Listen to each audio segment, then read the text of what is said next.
Okay, I think this thing is on. Hey yo everybody, I am Braxton Wise of Third Coffee Studio. Today, we're gonna do a normal frog painting. Just normal. Although it's not that normal. And I'll show you in a minute. Let's get this going.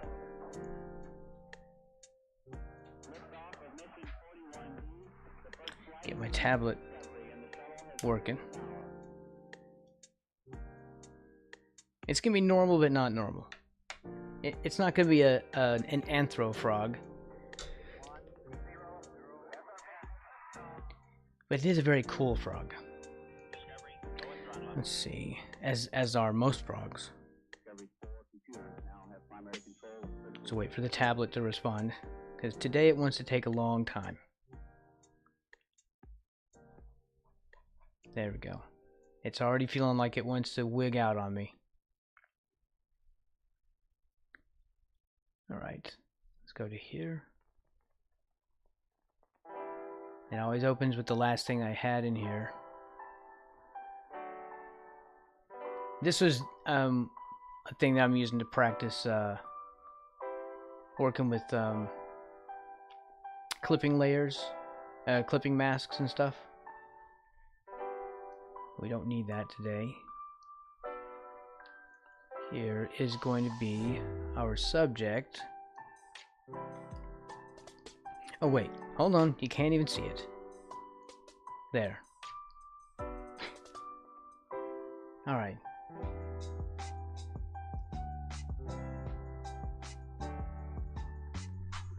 This is a flying frog. I don't know if anyone knows that these exist, but they do. And you can see the webbing in its toes. You know, it leaps out of trees and it floats with these little umbrella feet. It's insane. Okay, so not your normal frog. But most frogs aren't normal. Like, frogs have so many adaptations. They really are amazing animals. There's no such thing as a normal frog. I don't know which one we're gonna do. I guess the flying one, but we do have this one. So I don't know. I think we'll go with the top one. The one that's actually in flight. Although you gotta love a frog on a branch.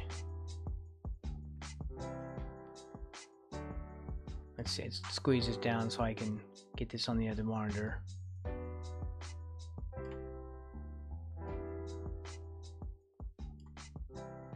I should have this at like equal size to what I'm working on, but that's not always feasible.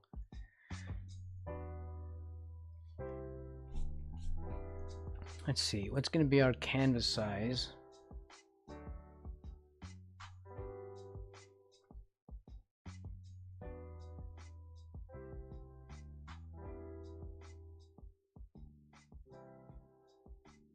Is that what I was doing last time? 2000 by 2000? That's going to be... I don't know, maybe it's fine.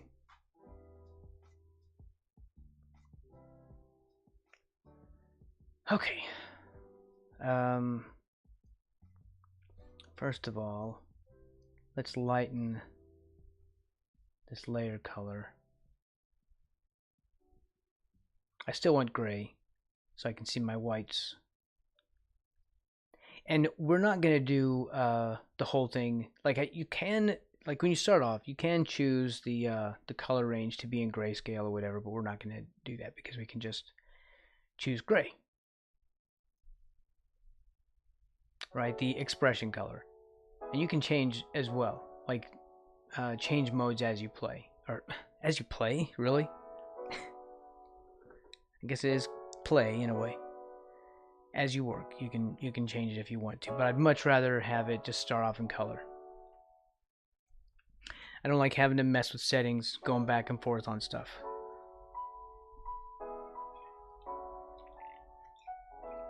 I'm a simple man.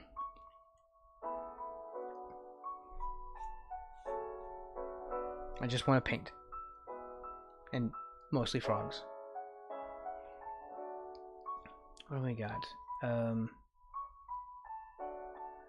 Right.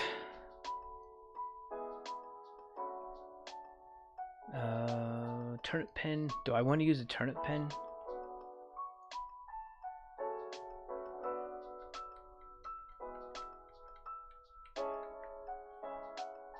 No. Use my cube brush.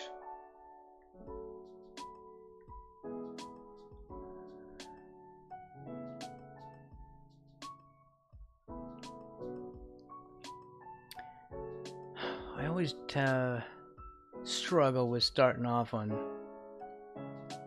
stuff because I'm trying to figure out where, like, what I'm gonna how I'm gonna position it, right? So I'm kind of looking at the edges, I think, and maybe looking at like what's closest. Like there's the foot comes out to there. And here, let's turn on pressure opacity. That's 1 foot is up that way.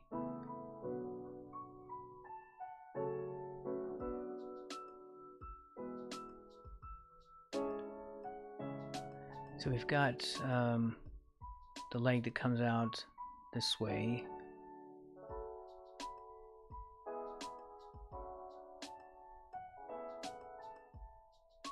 I might need my knitting needle for this one.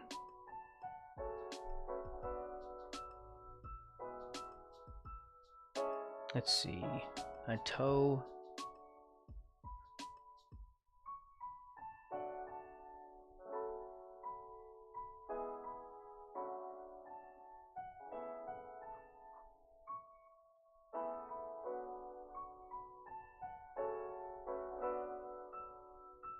Webbing.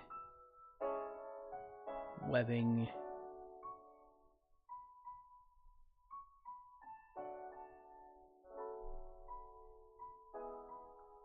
Webbing.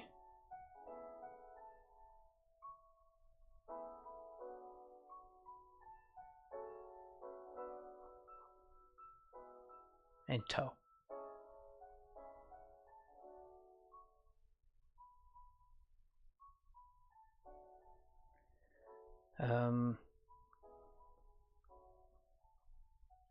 I can change that later. The other foot is like, kinda, I want to say about to there, and extends almost to the edge. Of course, this isn't the same ratio of, you know, like this isn't the same ratio as what I'm looking at. So that would probably be more helpful if I did that. If I match the ratio of this canvas to the object I'm looking at, but you know, we live on the edge.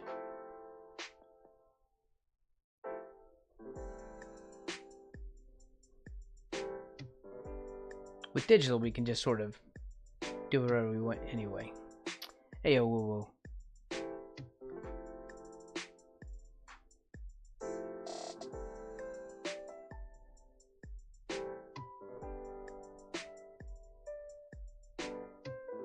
This is thin.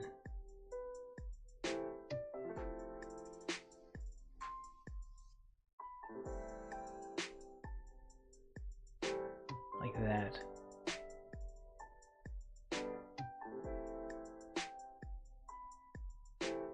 That's one toe, another toe.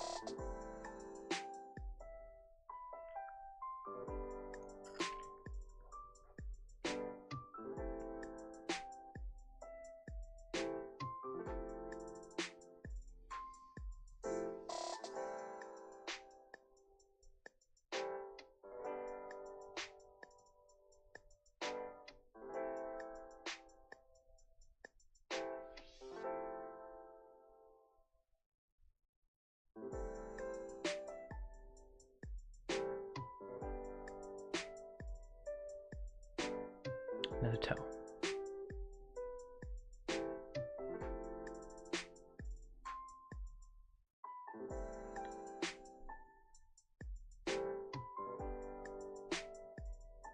Webbing. Webbing. Webbing.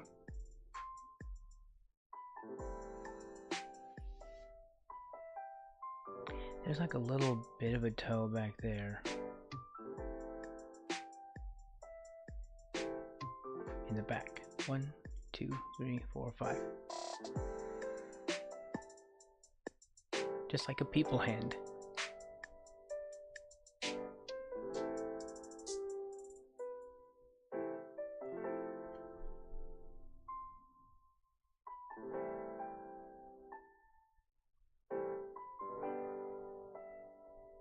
I'll probably have to bring these in a bit.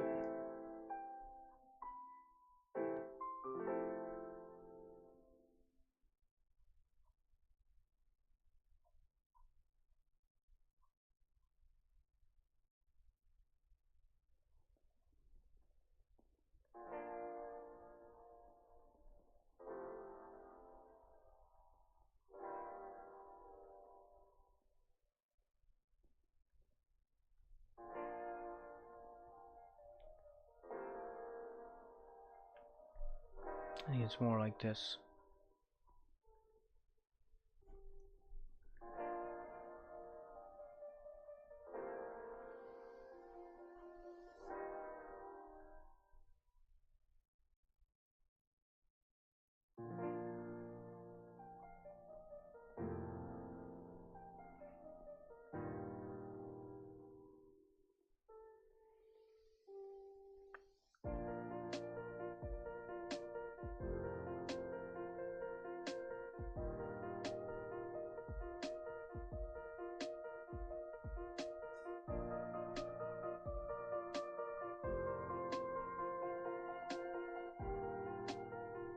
Like a little knee joint.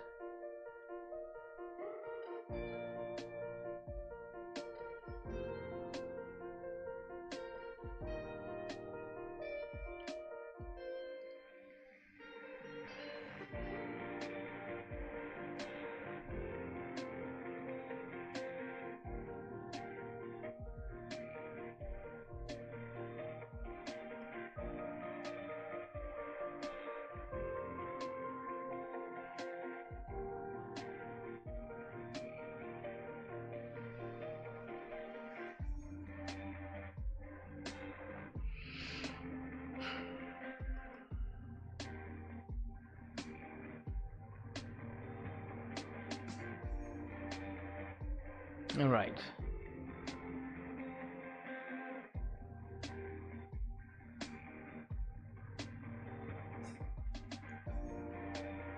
It's got like a thing. Hey, Crabapple.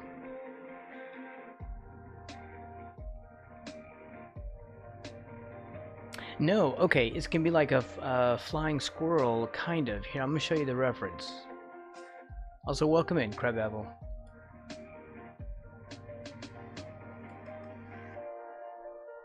That is an IRL flying frog. So the feet are the kind of like what would be like the membranes on a flying squirrel under their arms allow them to do that. It's the same premise, but for each foot. This is the one we're doing. Although I like this one.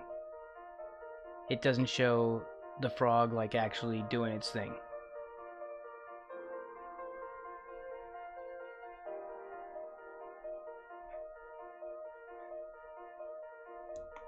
Hey, yo, Garrett. Oh, yeah. Oh, they exist. There are so many cool things. I have so many cool frogs to show you. What was that movie? What was that from? It was this horror movie, Event Horizon, right? I have such things to show you. What, isn't that what he said? Something like that. Anyway. Was that Event Horizon? It was one of those. But yeah, they very much exist. I can expand that. I don't need to redraw that.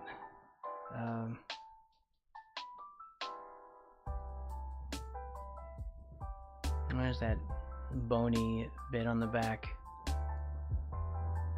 It's like a V shape, kind of.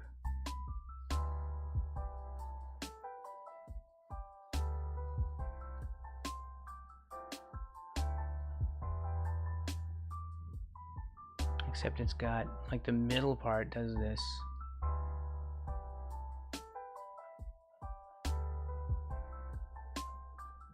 And then this part on the back comes up like that. They have so many cool adaptations. I mean, there's a frog that has hair. There's a frog that you can see its internal organs through its skin. There are frogs that scream. Just because. That's just what they do.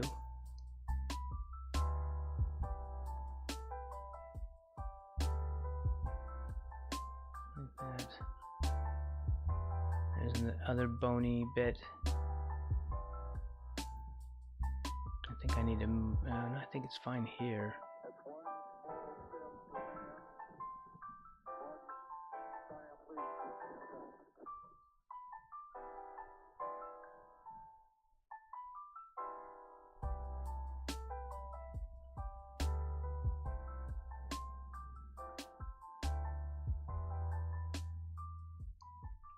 Can't really see this one. This one has sort of it's more like shadow. So we'll do this part anyway. So I can connect it to the base of him. And there's another bit where the leg comes out. And this one comes back. Sort of.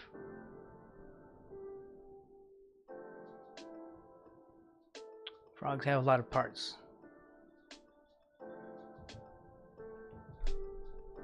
What's up, Car? Welcome in. Oh, Event Horizon? Yes, it does. Was that Hellraiser? Which one is which? No, I mean, there were two of them. It wasn't Hellraiser, even though he did say that. There is a similar line. But, what was it? It was a similar line, though. But I know the one you're talking about from Hellraiser. But it is a similar line.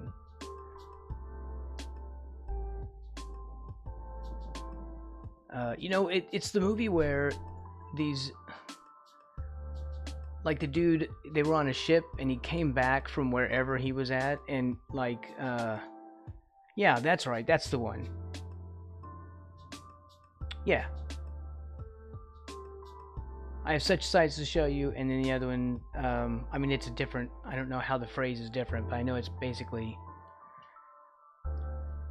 the same thing. They were, like, in some other reality, some kind of hell or something. I never really understood it, but I thought it was a good movie.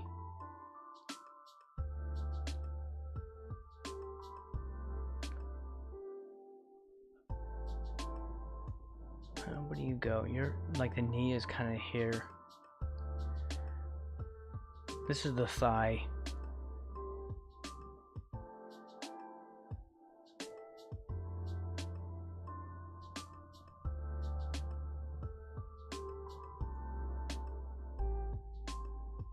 And this is going to come around something like this.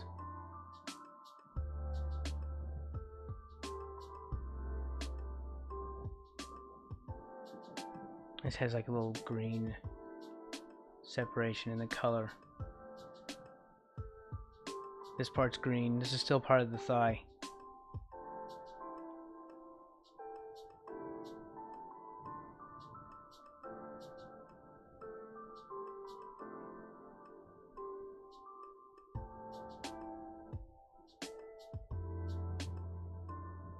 Yeah, what was that guy's name? He was one of the only ones that did Jurassic Park 3. I think the other ones were like, no way. He was like, sure, I'll do it. It was the least popular Jurassic Park ever. It was not as good as the first two. Was it 3? Sam Neill. He'd do anything. I like him though. I mean, I like him. It's just he was down and the other ones were not down. Like, no, I'm not doing that. Okay, we're gonna have to bring this in, I think.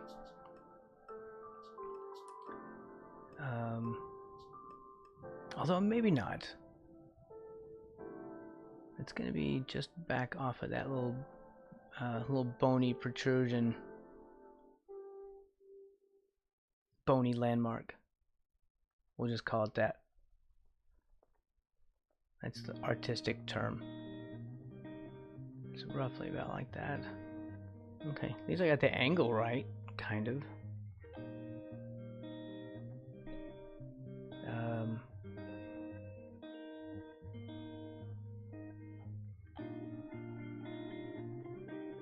Again, we're not working with a 1-to-1 resolution, so I'm going to have to just judge it and judge it harshly. Be judgmental.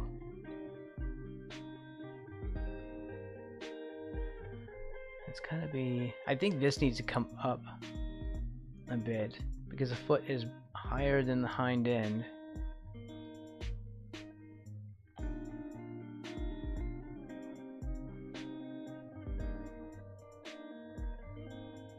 Alright, so does this...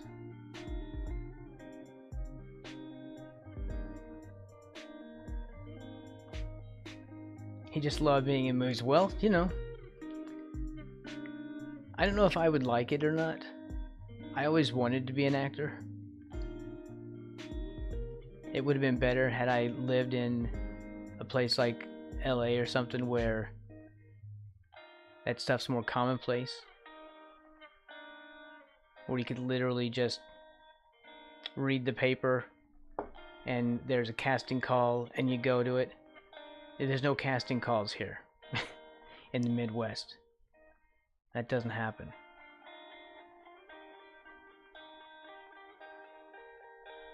So it's a little more inaccessible. Oh, I think we're close. Either that or this is wildly too long. Or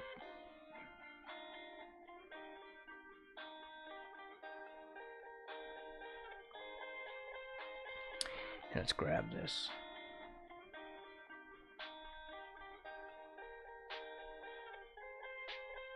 See, it's gotta be like that. Yeah.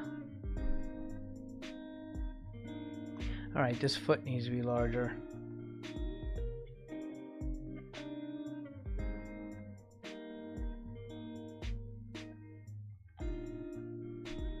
Was it shift? No, control? Yes.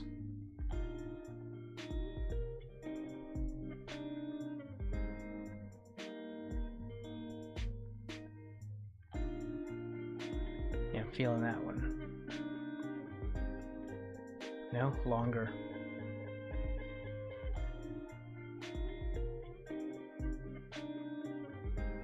Like more.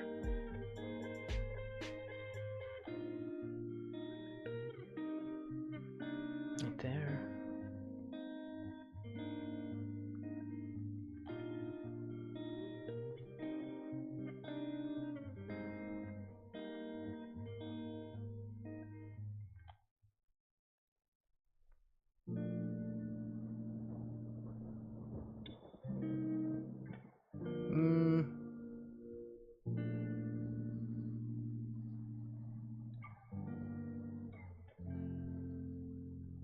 Maybe like that.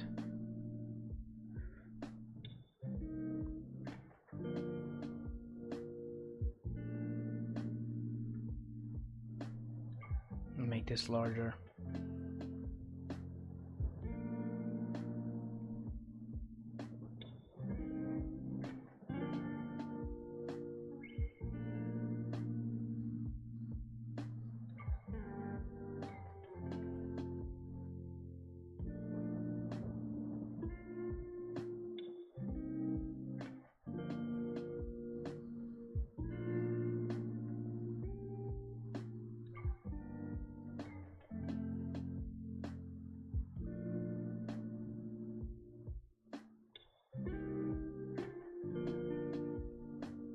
What was that? Damn it. What is that? Oh, oof. Delete outside selection. Please don't.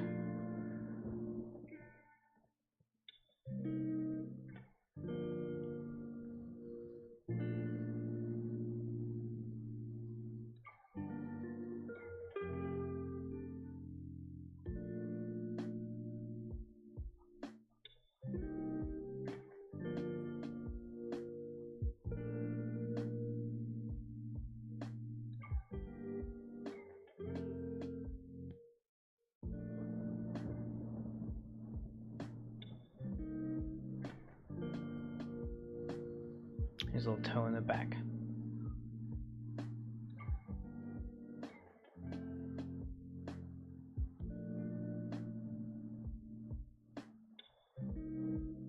Yeah, I think that's about right.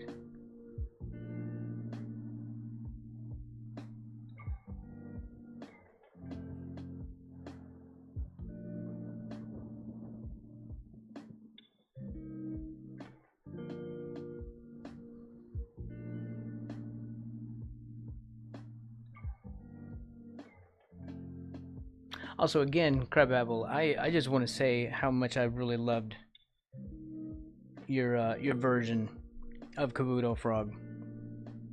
I like that you really looked at it and that you like stuck to like how the armor was made and everything. That really kind of made my day.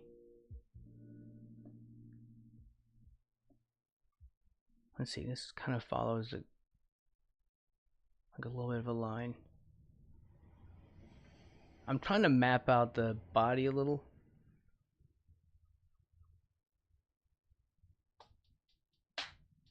Just with these lines. Because it kind of scoops in. And there's these muscles on the back. Which I'm not going to get them right, but...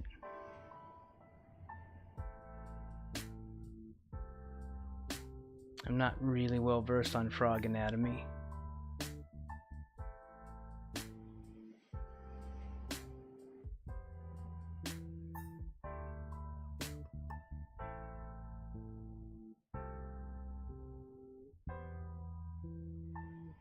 And this comes down like that. So this muscle thing is, I guess, this one here.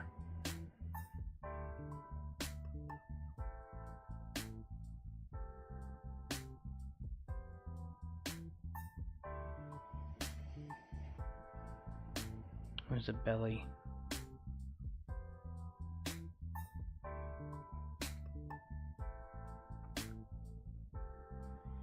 I don't know if I would be okay with being in movies. I mean, you gotta memorize your lines and stuff, but I don't be terrible at that. I'd be like, could someone feed me my lines?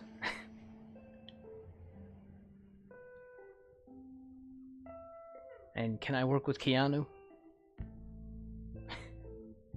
Because who doesn't want to work with Keanu? Hell, he might buy me a free car at the end of the day.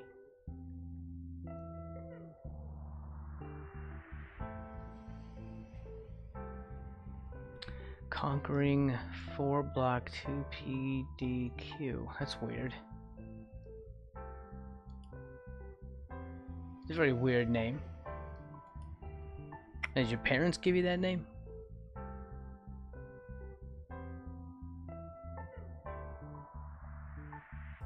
It's a very unfortunate name.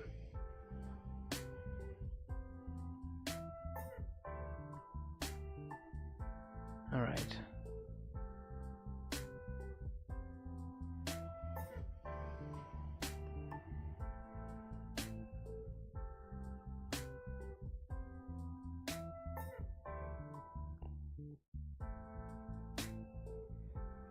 It's weird that it does an @ on there. Like, who is it pinging in chat?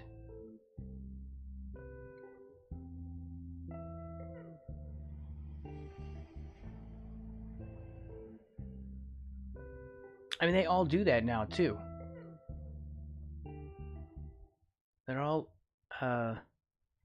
adding somebody.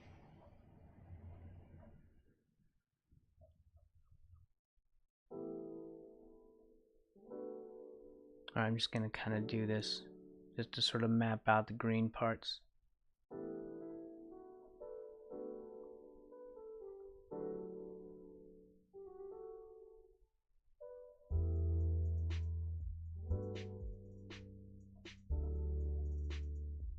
Although this is in grayscale.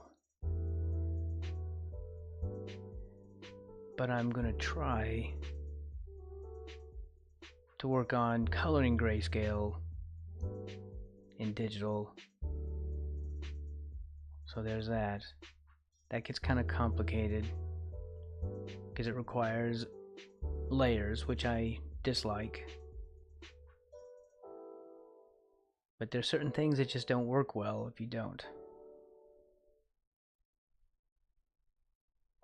Alright, here's the back, and the head is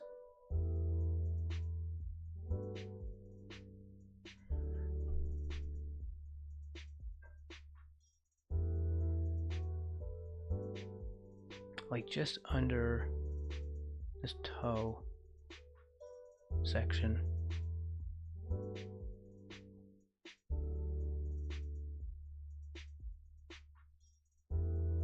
And it's like the middle of the head.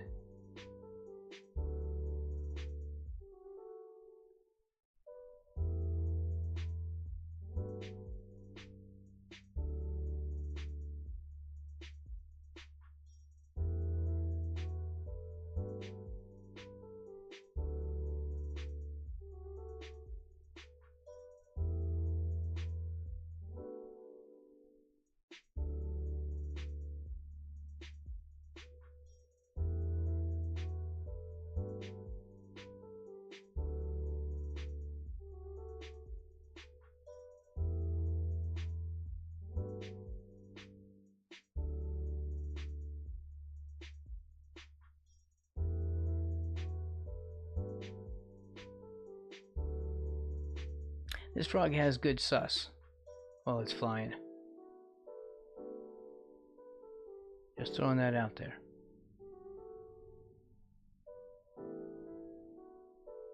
Some frogs do not have sus. Budget frogs, they have no sus.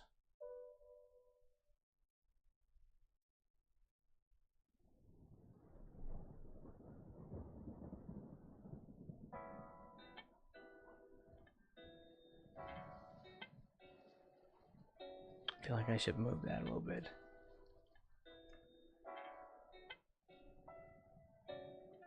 Sus is important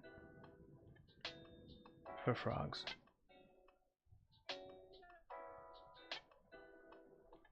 kind of their thing. Budgets, frogs are more derp than sus.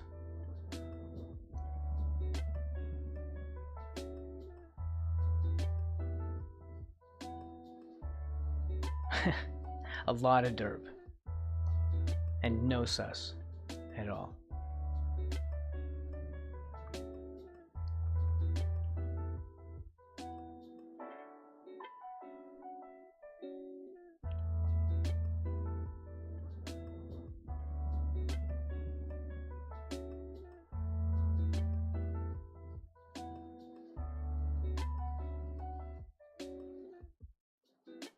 This is looking weird. I know. I need to expand that a bit.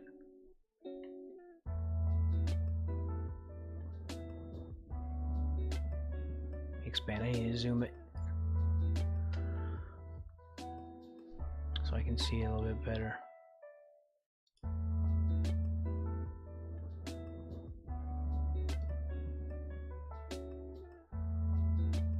Yeah, that's better.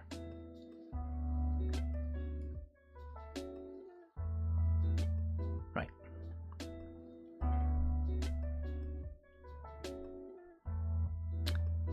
So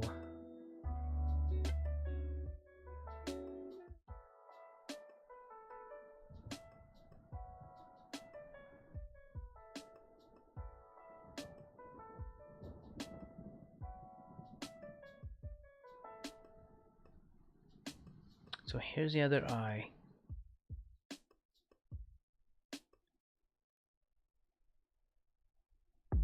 Which we can't see the actual eye. All we see is the eyelid.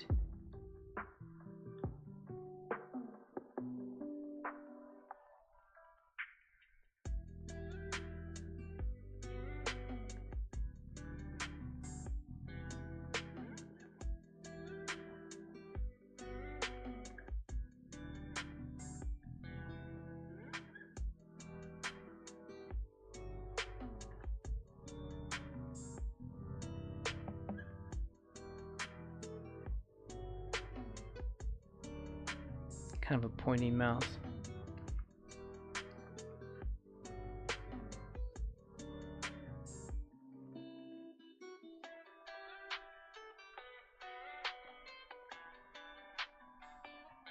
Still looking weird. I don't know how we're gonna make this less weird.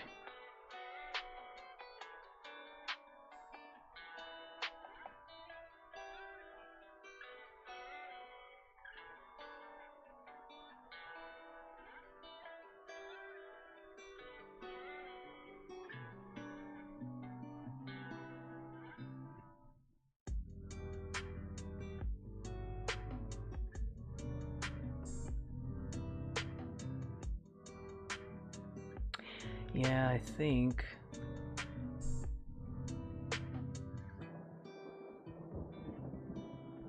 this is wrong. Like maybe deeper. Like that.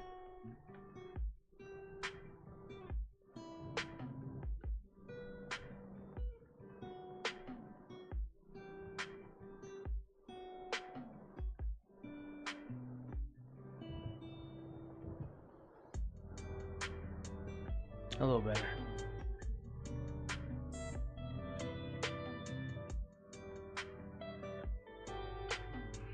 It's almost straight across.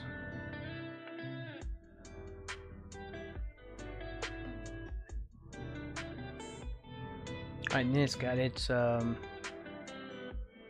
hands out.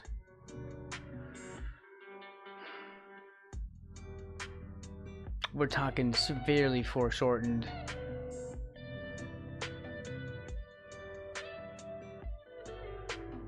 So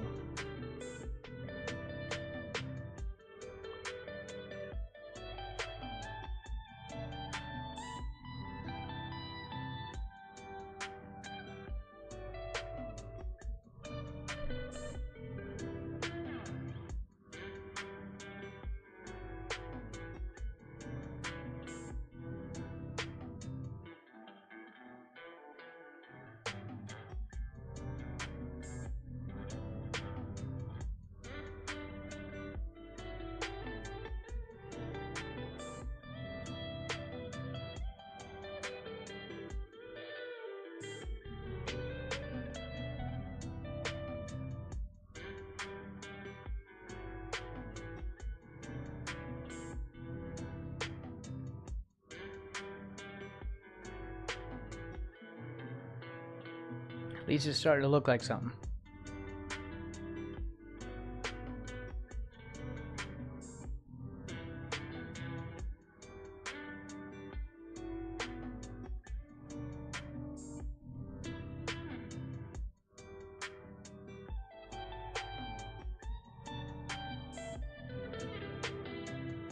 Maybe we'll shorten this bit.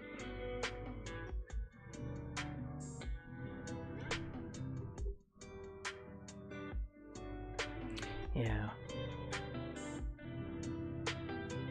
It's more like that instead.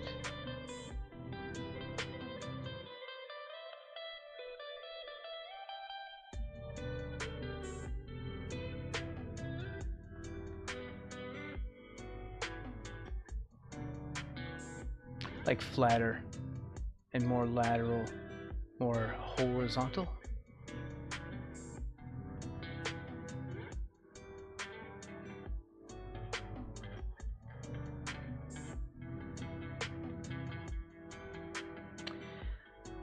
Okay, so it's like a wrist kind of thing. Just draw through it and give a little bit of a thickness to this.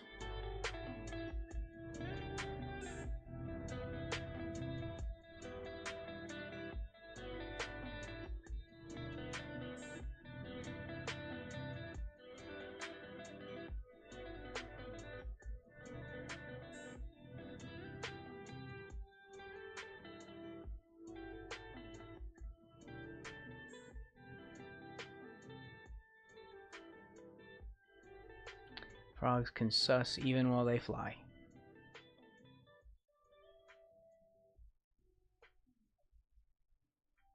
So maybe that's the wrist bit.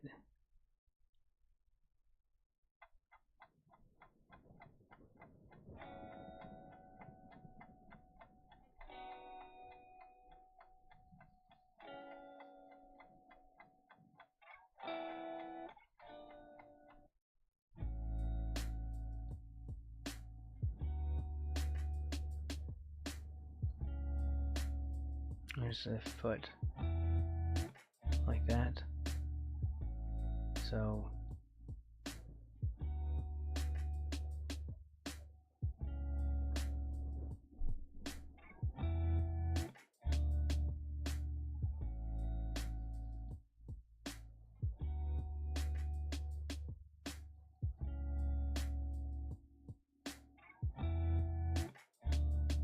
toe.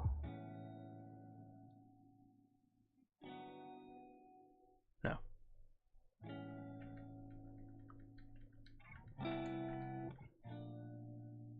It's like right up here. The toe is like right across the mouth.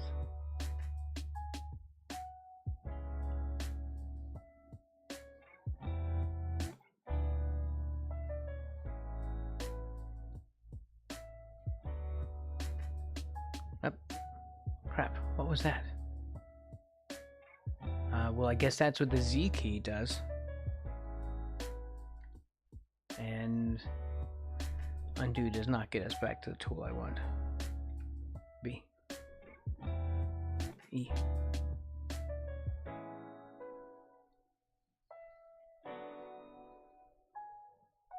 It's difficult because it's all sort of the same shade of yellow, so it's hard for me to see this.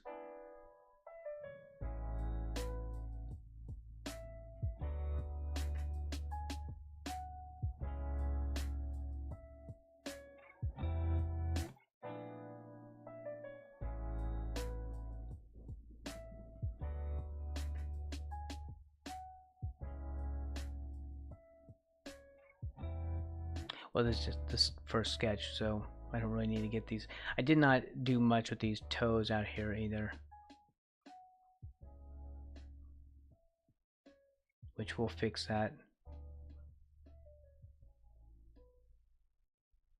Or we won't.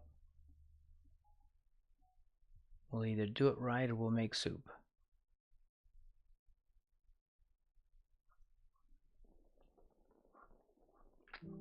Oh, that's good. I like that.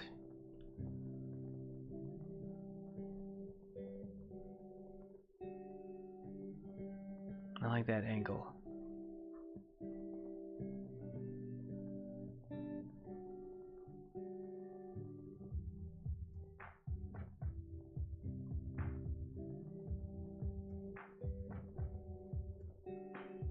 Like that.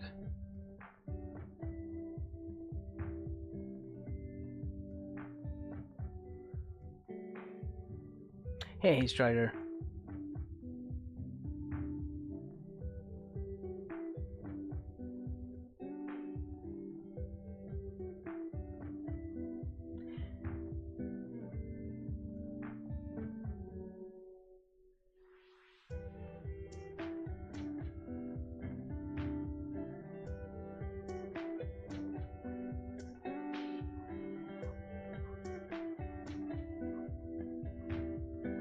It's got these bony bits like that.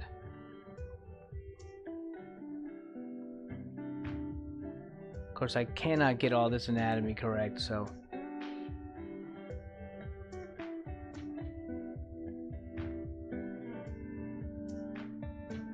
we'll we'll have to settle for approximation. Just like when I'm looking at wrinkles in clothing, I have to just make it more basic. If I try to copy every tiny detail, I'll be sitting there for days and I won't be happy.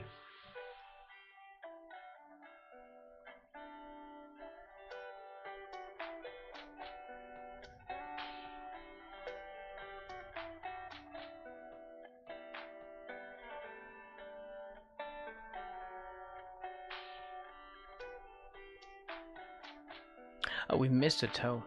1, 2. Yeah, no, we didn't. We just didn't draw. Well, I guess that's the same thing, right? Like I accounted for it, you see. I just didn't draw it. So I didn't miss it. I just didn't draw it, I suppose.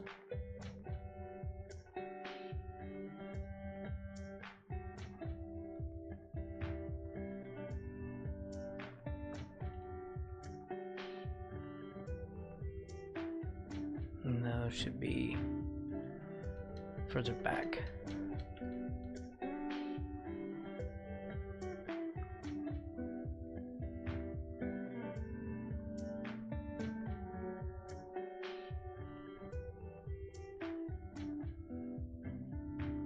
This needs to be slightly lower than here. That's where it's living.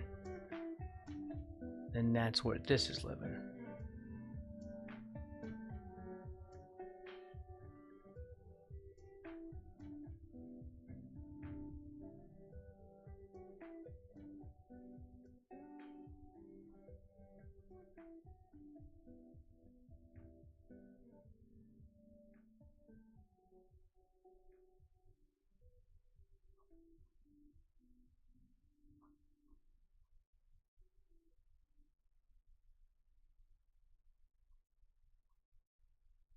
It's kind of like a knuckle from this view.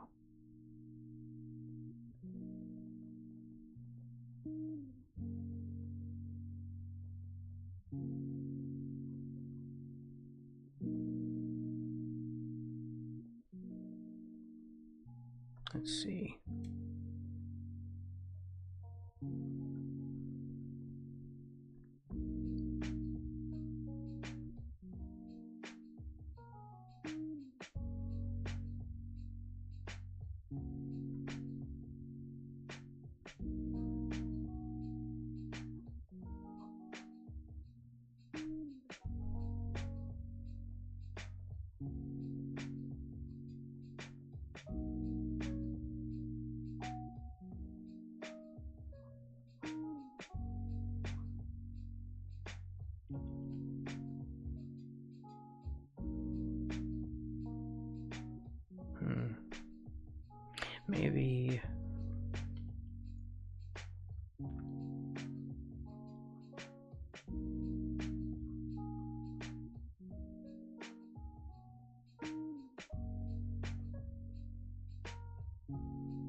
Maybe it's too low.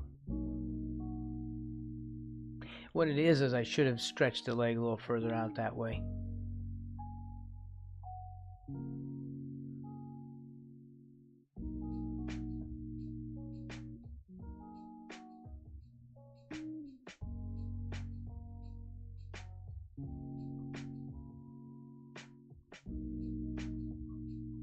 Maybe there. I like that a little bit better.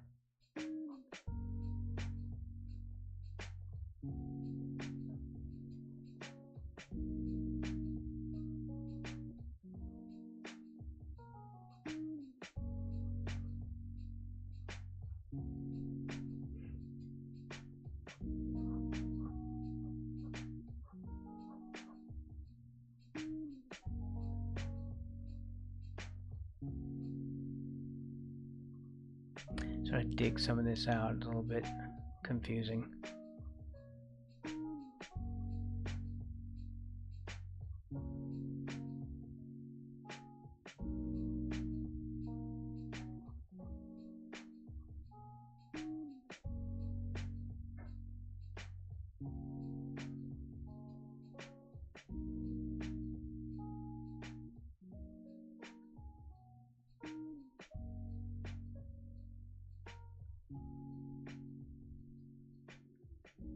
Alright, enough with the foot.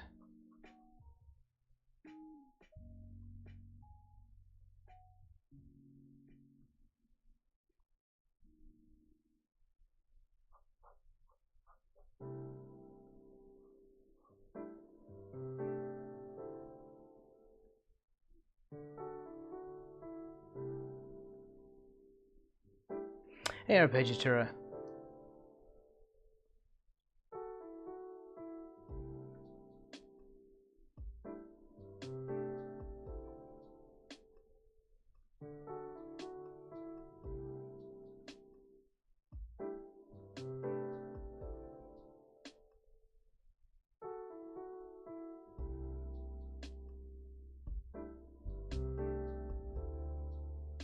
Crap. And the normal, like very, very abnormal pen freak out, of course.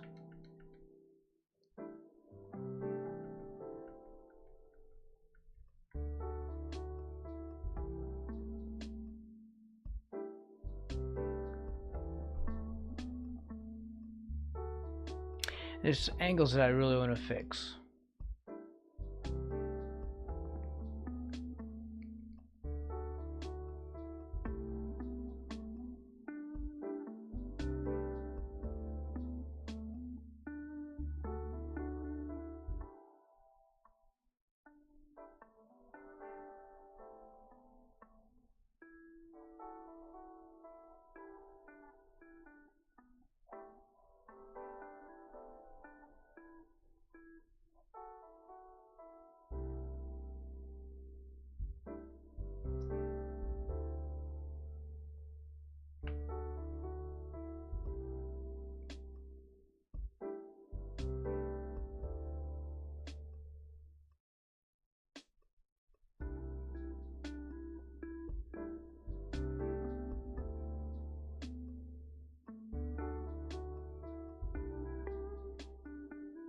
This thing is so cool.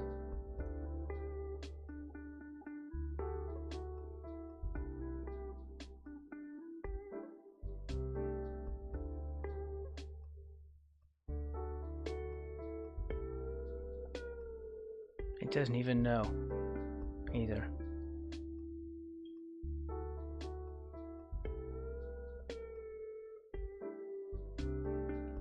It has no clue,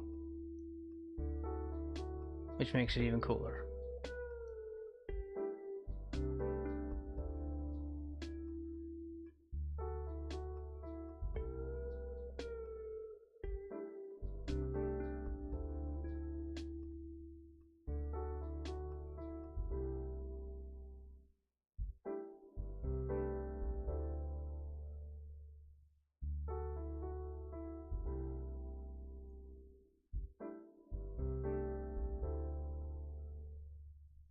I wonder if this will help a little.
It's got these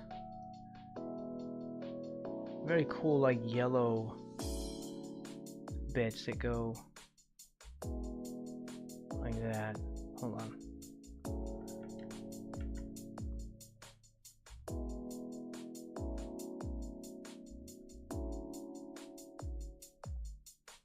Like, these are all yellow.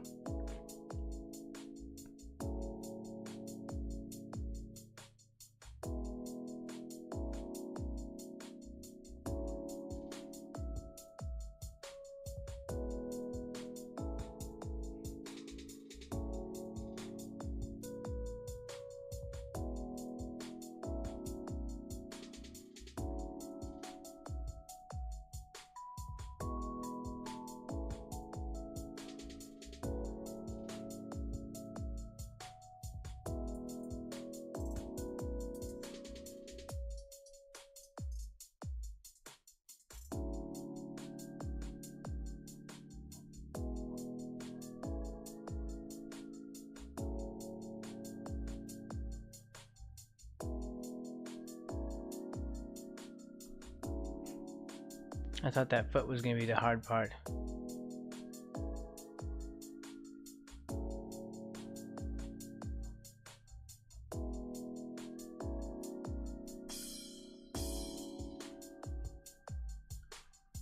This part, I thought that would be the hard part. This actually wasn't too bad.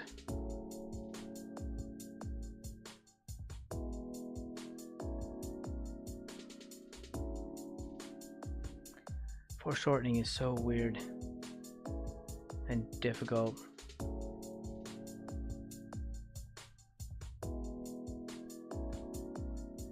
At least for me it is.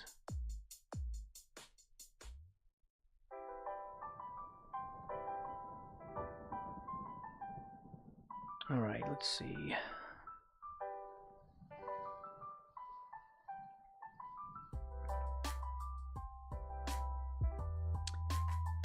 I think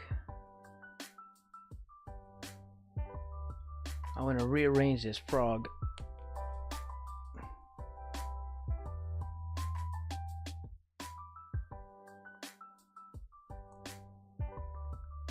I'm trying to think of the least destructive way to do that.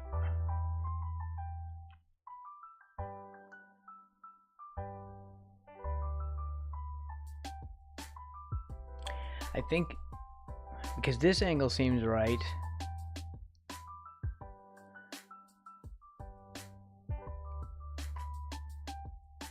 And that one actually a little more laid back. No, this one seems right too. I think this needs to be longer. So let's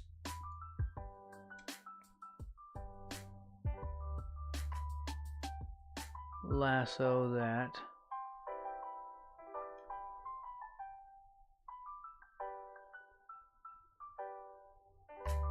No, I don't want to do that. I want to do the other way around, because remember I was going to have it right about here.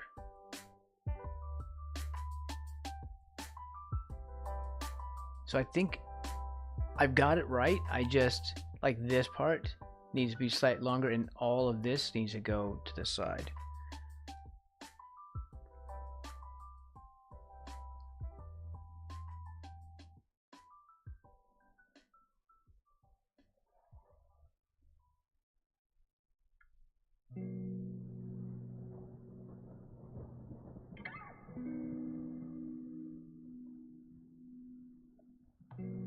Yeah. Oh yeah, I think that's right.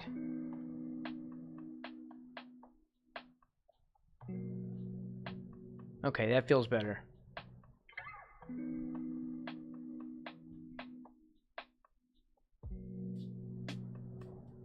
Yeah.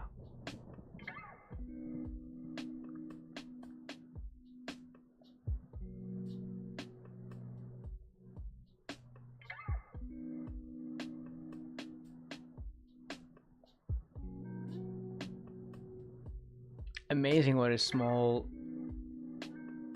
difference a big difference makes, or what a big difference a small difference makes.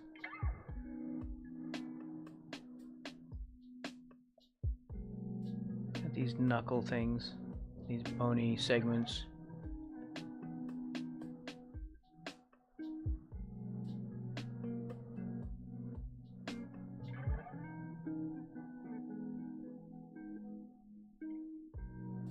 This is the only one where I can see the shadows, though.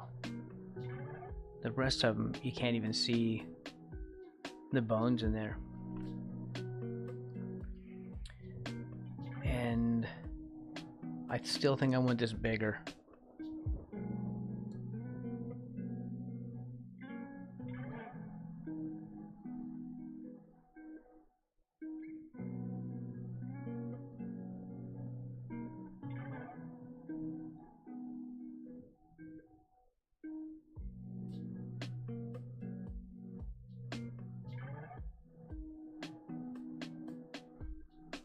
We'll squish that up a little more parachutey.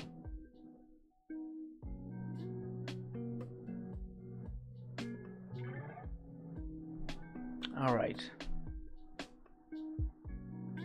I think we kind of got it so far.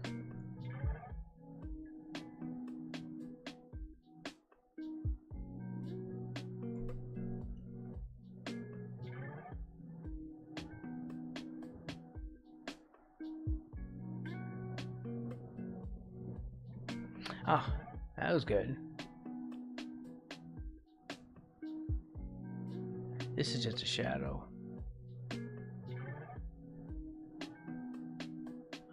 The skin actually continues over here.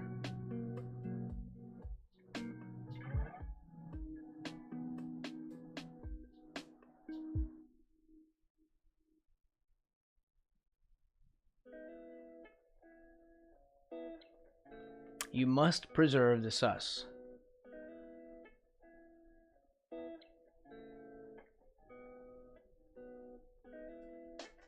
Like, keep that fully intact. This is Braxton Wise's guide to drawing frogs.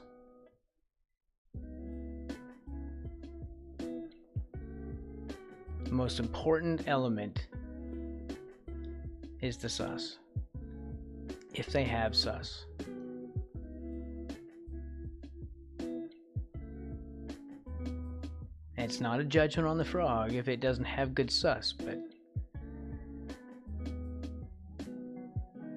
still. I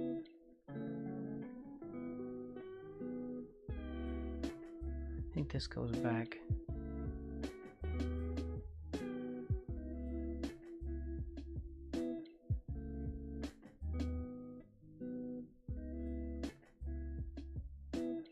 Well, we're kind of off a little bit here.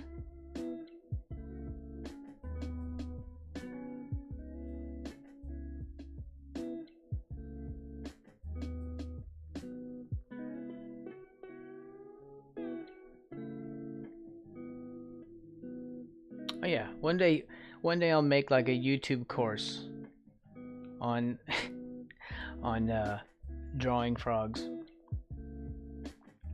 And it'll be one of the lessons. It'll be a 1-hour lesson on sus.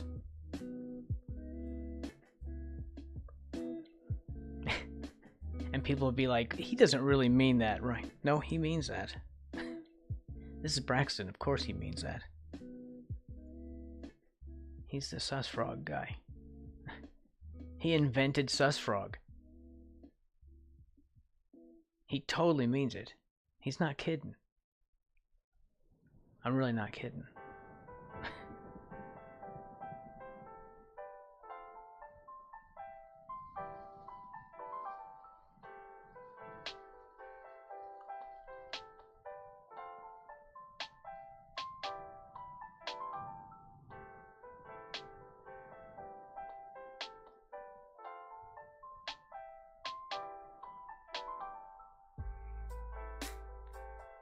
There you go. Suspension of disbelief. The sus of disbelief. A frog not sus before accident. That's right. That's right.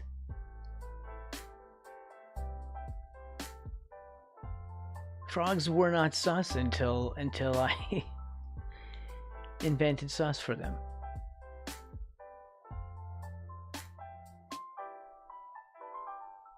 And now it's their whole thing. Sustenance, if you will.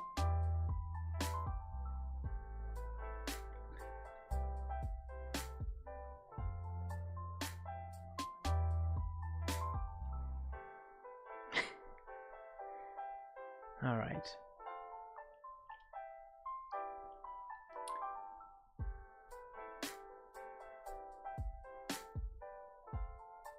Now, this other one comes right out of this face. Right out of the mouth, right here.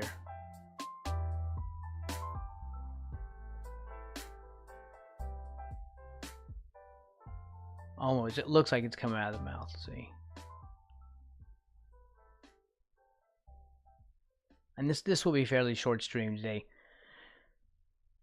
We're just trying to get get a sketch down, and get some tonal values going.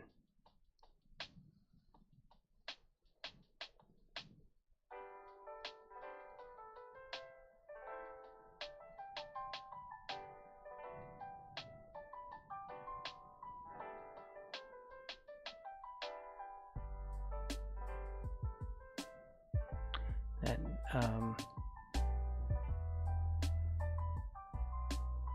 is right underneath this bit.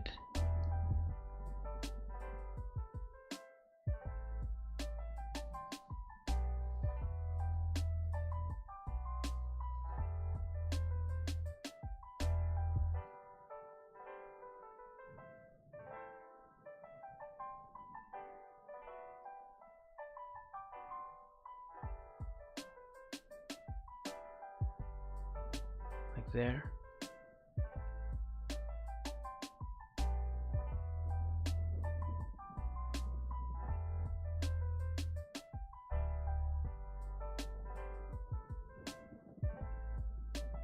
This is such a cool picture.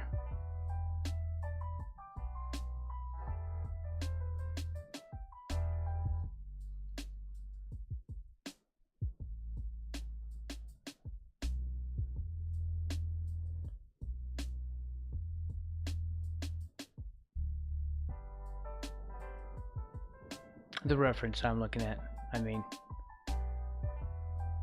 this isn't cool yet. The picture I'm looking at is cool.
Oh man, this takes so much concentration.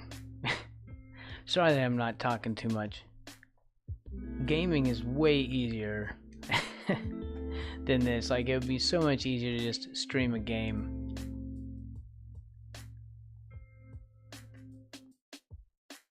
Like, this is every brain cell working.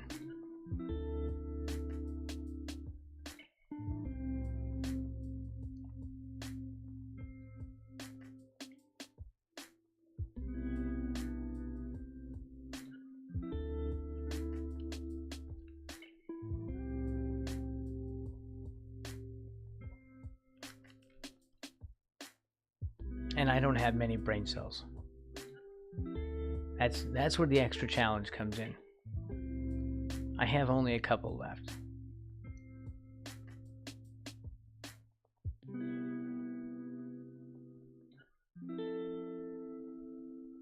So they're kind of performing extra tasks.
There's a little bit more underneath,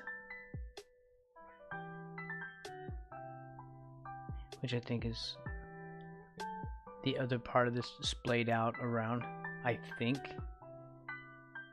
Because we only see a couple of fingers. There's like probably like one here and then one back here, and we're seeing like a little bit of flare out from... Oh yeah, okay, hold on.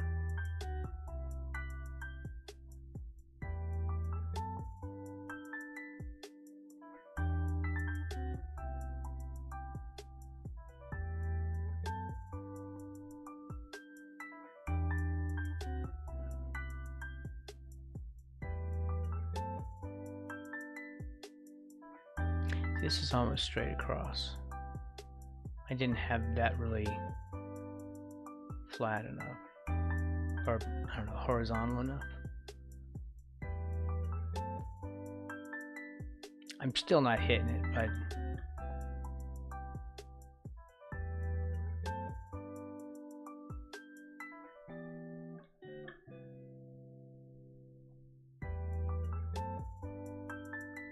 there, this feels a little better.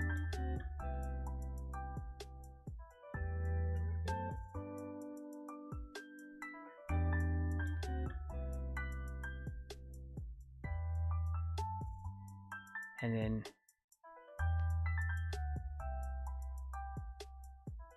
like that, because I think that's the other side of this, like this one, because there's like a bit back behind it, I guess.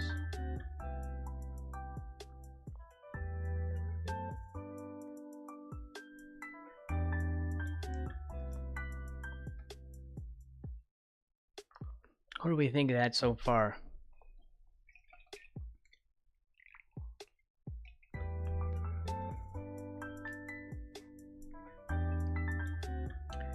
Should I bring him down some and center him more?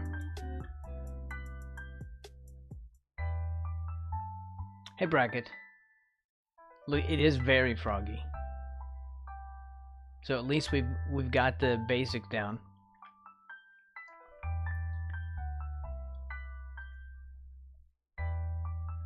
Welcome in.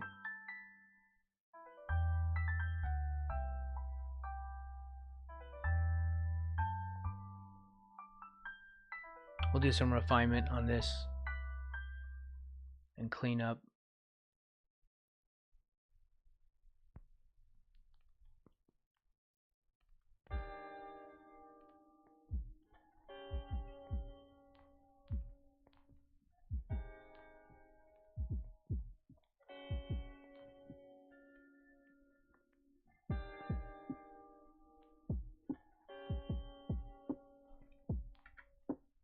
Frogs are about the best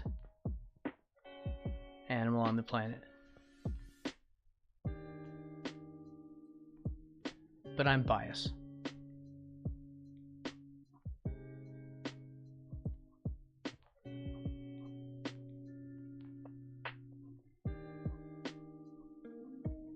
But I'm still right.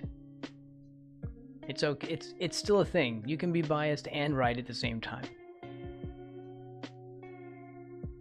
Unforgettable. Ouch.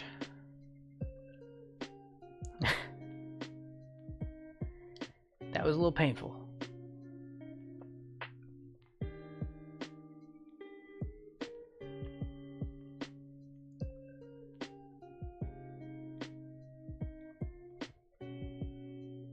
Also, Arpeggiatura, I noticed you had a new music stream up on your YouTube. Is that a stream that I missed, or did you just record that off stream and...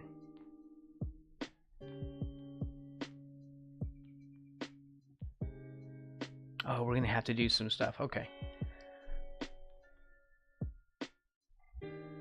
Oh, you did? Okay, I thought maybe I'd missed a stream or something. You were live. Okay. I did miss a stream. Alright. Okay, well, he's gonna need some adjustment. he or she. I can't tell if this is male or female. And I don't know how to tell with this species. They're usually kind of ambiguous. Frogs don't really present their gender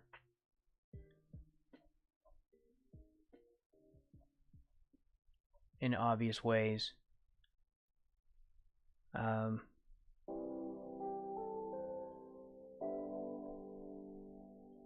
Usually, like, if you can see the tympanum, it's like a little disc where their ear hole is. And for some, the tympanum will be like maybe smaller than the eye. And that's usually, what is that? Is that a female? I think with males, it's as big or larger than the eye, but that's like certain species. They're not all like that. Mostly, you can tell because of their size, because females are much larger than males in most species.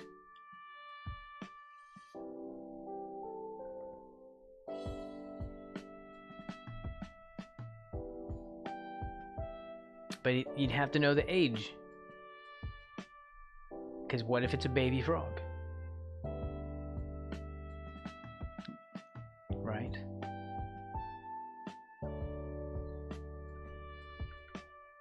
So you have to know the age, and you have to have another one to compare it to. It's confusing.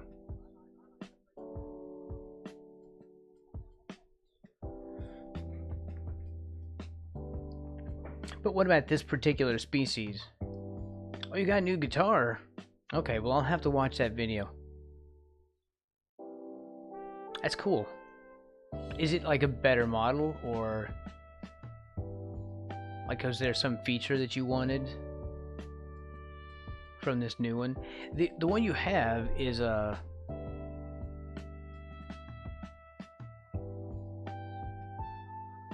it's a nylon string guitar, like a classical guitar. Okay, this needs to come down. We're too squished. We're too compressed up here.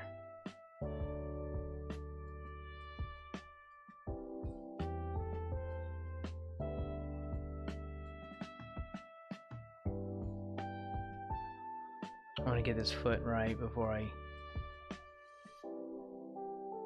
toe.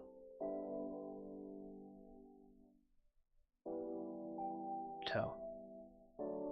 And there's a little toe back here that we can't really see. Like there, a little notch as it spreads out. 1, 2, 3, 4, and then the fifth one. It's like right back here.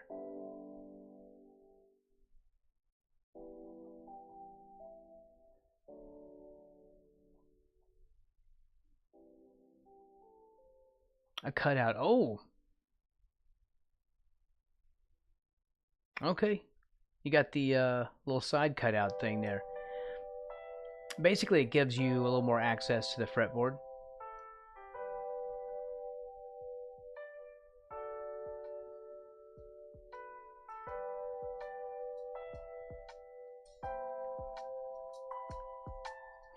Foreshortening the crap out of that.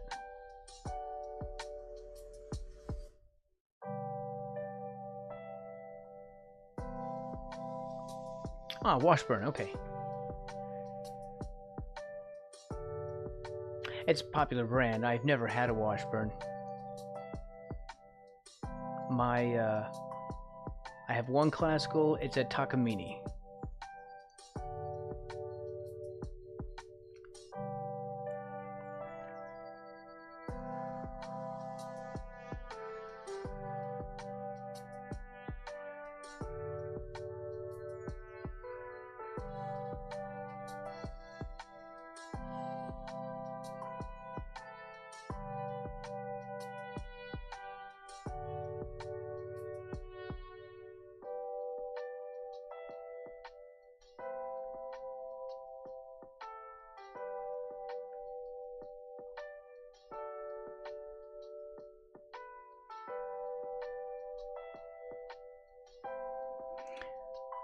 All right.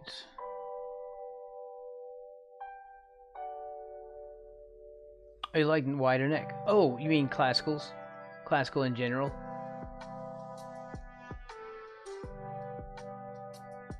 At that wide, flat fretboard. A lot of people like those. It's a totally different feel.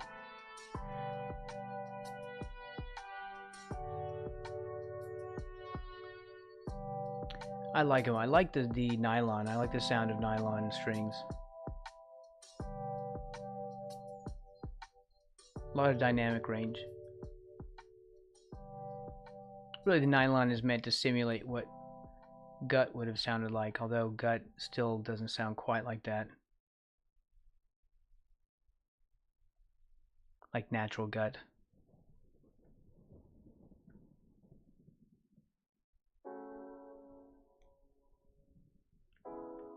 But nothing does, really. It has a kind of a warmth and a brightness at the same time, which is what makes it very unique to other materials. Although they get close with synthetic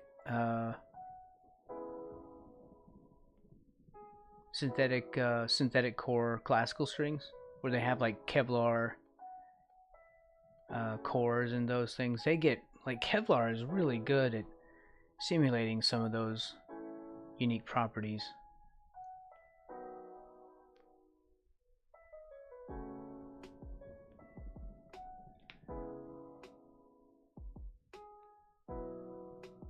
Oh, cool. Isn't gut associated with one of the elements? No. I mean, I don't know. I mean, it's just sheep's intestine stretched and dried.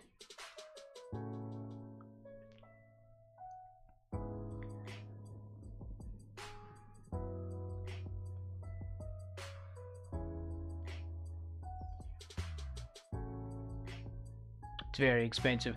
A lot of musicians. Hold on. First of all, I want to make sure I've got this right. I think I kind of have it. A lot of classical musicians, like violinists,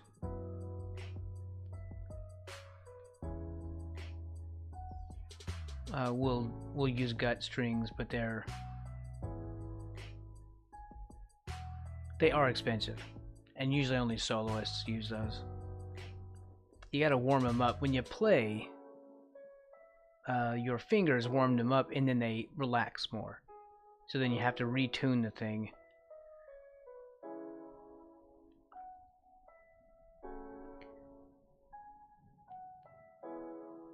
It's difficult. And then if you stop playing for a bit and you rest,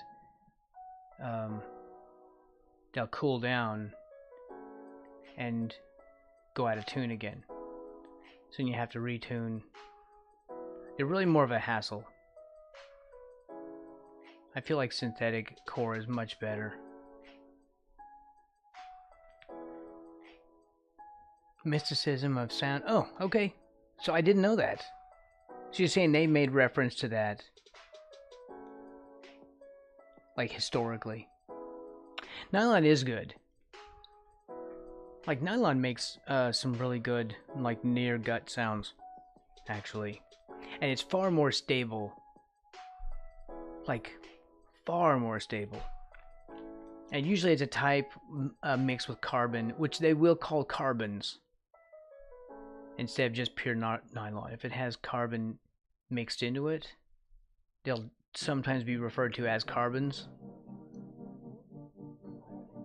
instead of just plain nylon. Okay, I wanted to rearrange him. I got that part, but I found that this knee is higher up than I want it to be. I want it to be down like here.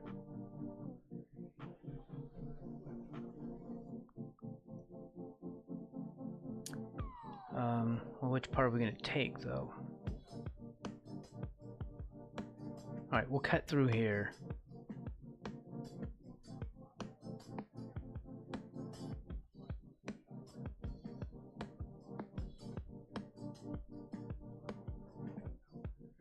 And we'll just bring his whole body down.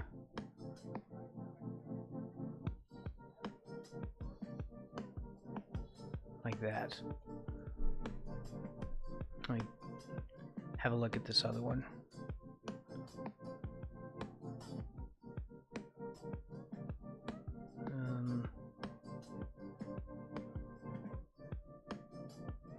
Roughly, that's about right, actually. If we could take from that knee to that knee, I think we're looking right. Yeah. Okay, I'm good with that.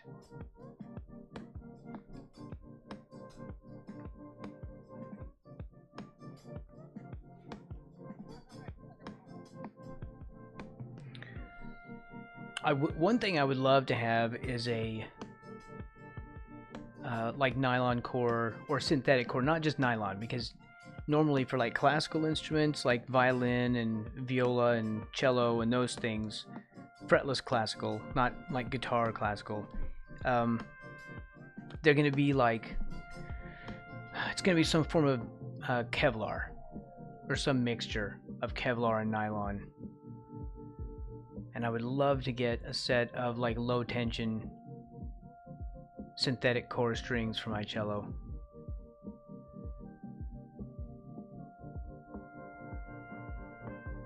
I have such elbow problems these days.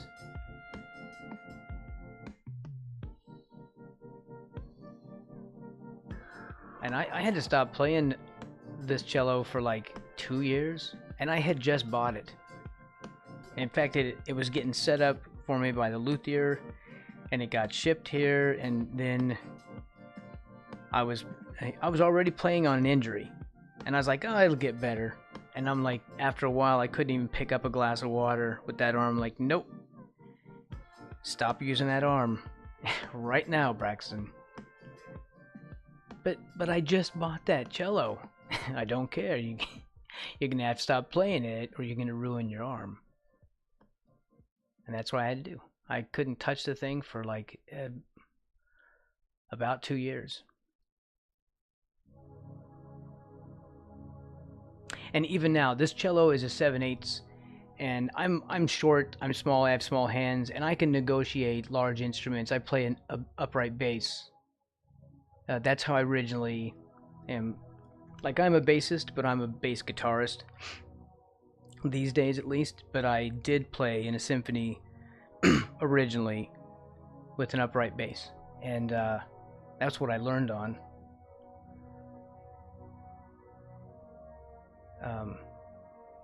And so I can negotiate a large instrument even with tiny hands, but as you get older, it's difficult, and the joints don't take the abuse they used to take.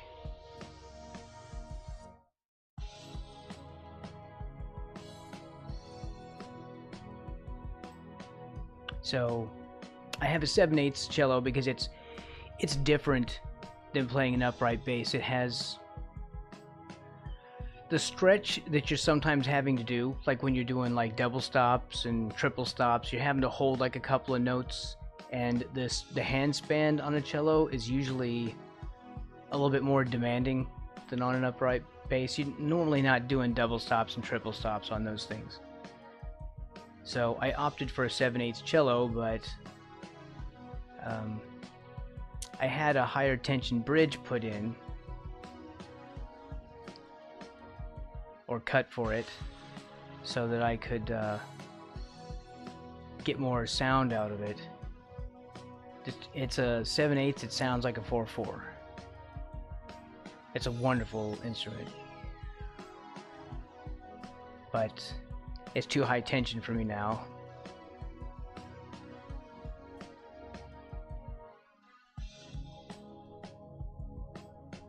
I would love to get a set of synthetic core or even gut core strings for it.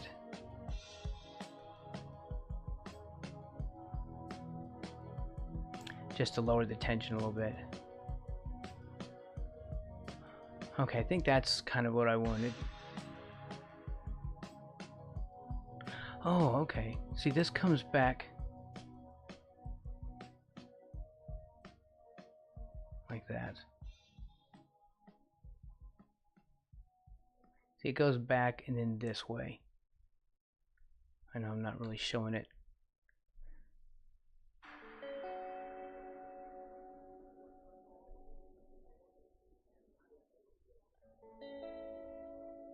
It's gonna go this way, and then this bit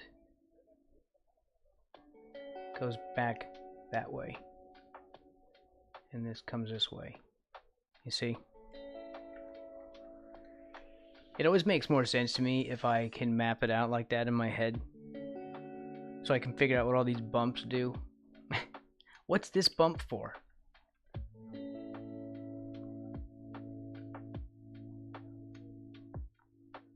This is not going to be 100%.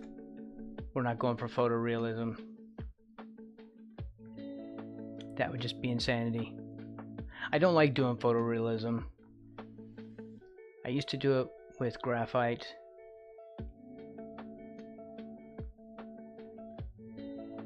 Do I want you up here? And then one day I was just thinking, well, if I want photorealism, why don't I just take a picture? And then I just stopped putting in all the time. I was like, that's too much effort. That's just too much. Why am I putting in all this effort to make it look like a photograph? Why can't I just take a photograph? So I started going the other direction and making stuff look more painty.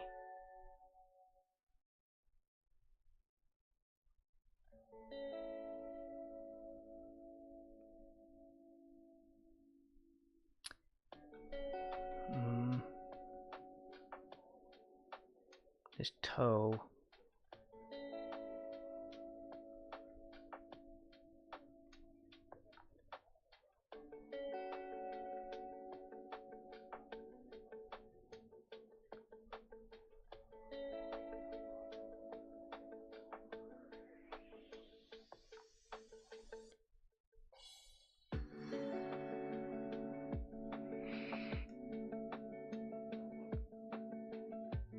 They retired from painting or photorealism painting?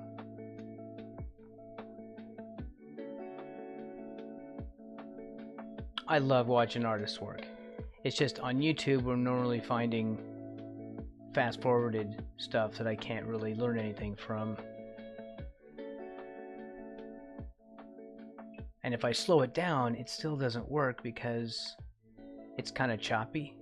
Like it wasn't really. I need to move this photo. I've got it so zoomed in. I'm not seeing the rest of this. So it doesn't always work for me. Although it makes sense. It's what more people want to see. I will probably do more fast forwarded videos and just maybe put some music on in the background so people can just slow it down and mute the thing. And but I'll want to do it at a higher resolution so that it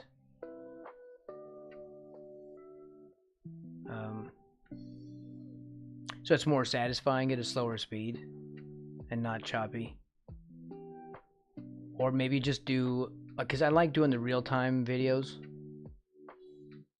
although I haven't done a lot of them. I just haven't wanted to publish them because imposter syndrome and stress.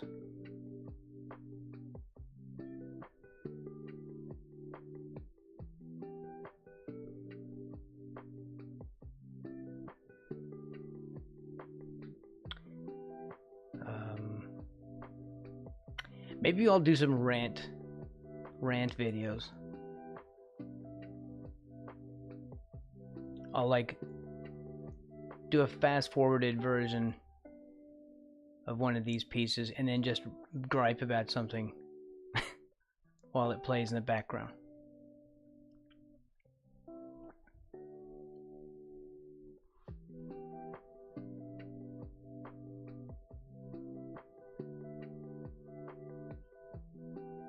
But I'll still do my real-time videos because I kind of prefer doing that.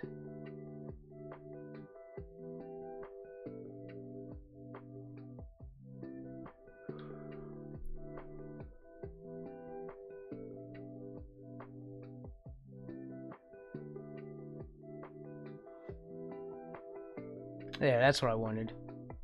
At least it's closer to what I was trying to do. See, it's like it comes up and over.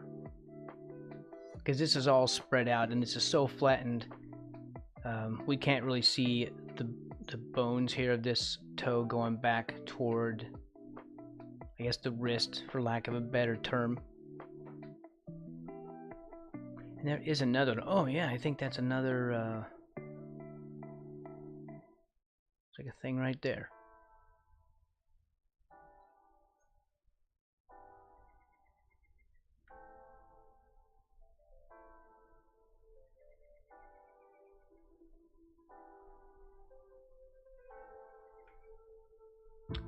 When we get ready to do the actual grayscale on this grayscale painting, I will do that on a separate layer.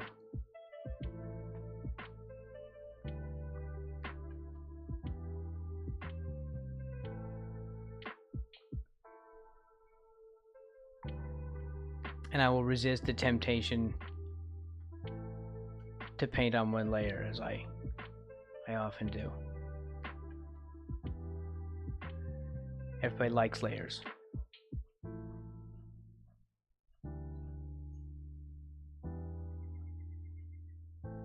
Except me. I think it's frustrating because I'll see something and in my work and go, oh, I want to go back and change that, and then I can't find it. I can't find which layer it was on.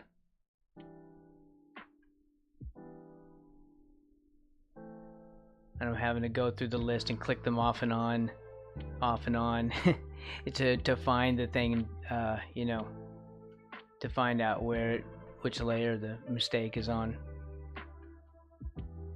It's just maddening. But I'll work at it.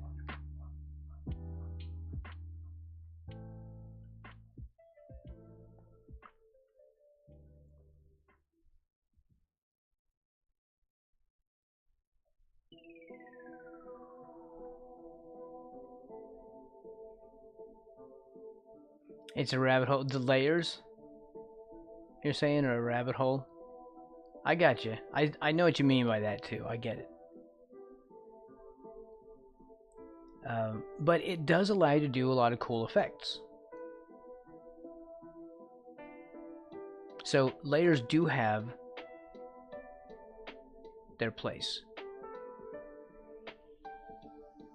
I only hate on it because sometimes people get stuck on it like it's a crutch, and I feel like you should at least be able to do it without layers, in the same way that you would do real paint. Because if you were doing that in acrylic or watercolor or oils, there's no way that you'd be able to do like separate layers. I mean, you can paint and build up layers, but it's not the same thing, right? They're not protected from one another in that way, and it's changeable. So I think it's good to get rid of the crutch so you can do without it.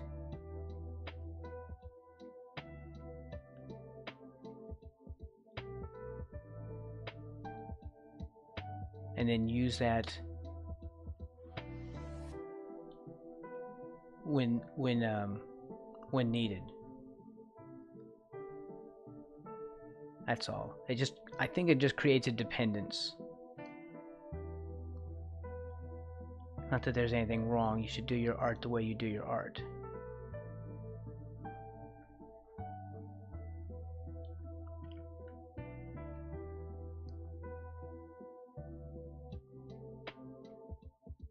This has too much curve in it, I think. But this also is curving.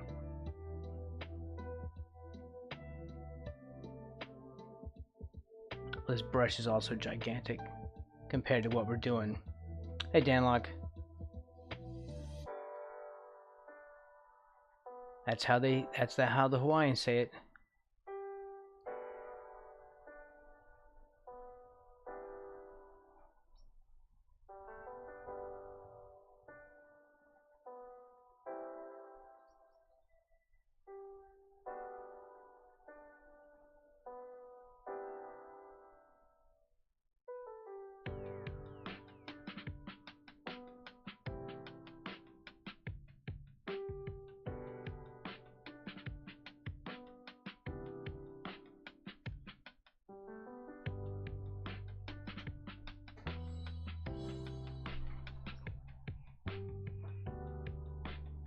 Oh, I didn't even realize that Siler had redeemed the first.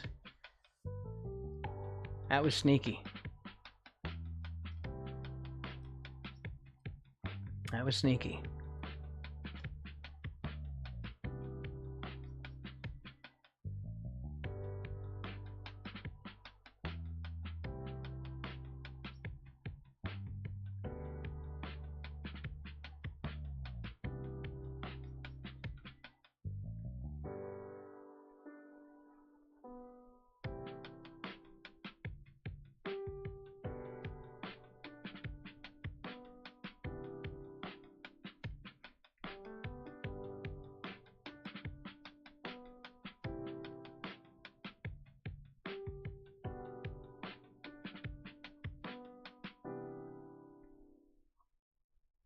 Darn it. I hit the wrong button.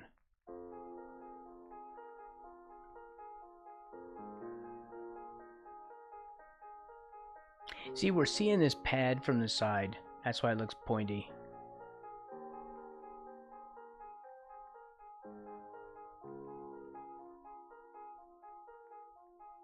This one.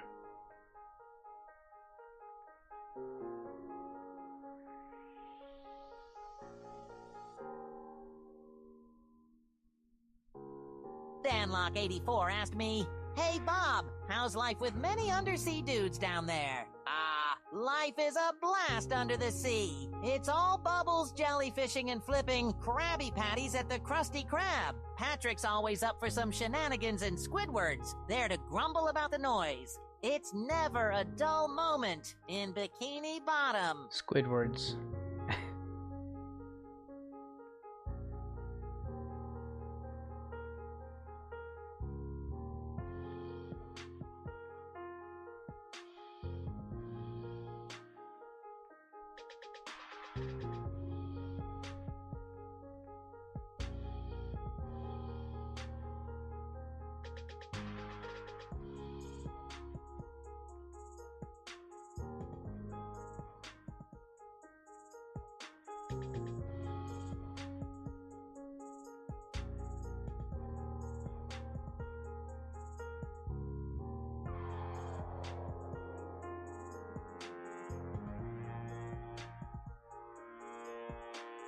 So that goes over the other side, right?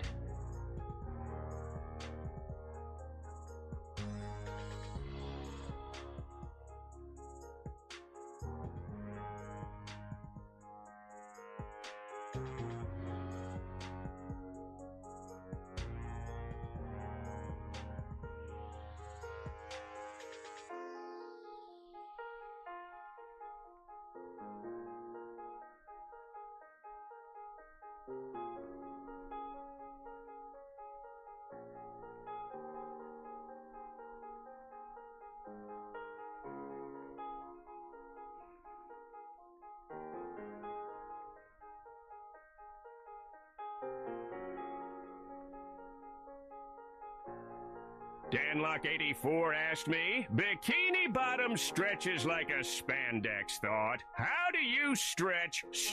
What kind of question is that? I'm a tiny single-celled organism. My idea of a stretch is reaching for the Krabby Patty secret formula. But if you must know, I keep my eye, yes, that singular eye on the prize, and stay persistent. Now back to trying to get the secret formula. That wasn't bad. That was not bad.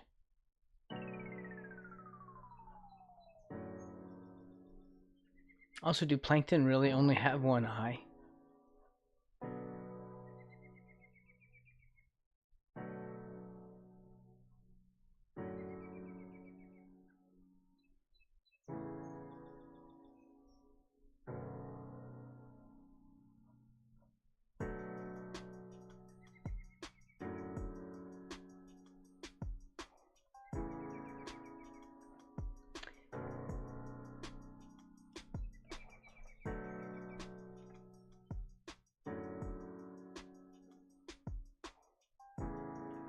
Do I need any more adjustment on him?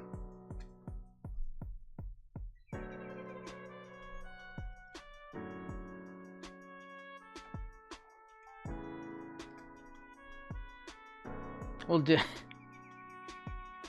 Plankton have only one eye? How many do you have, yo?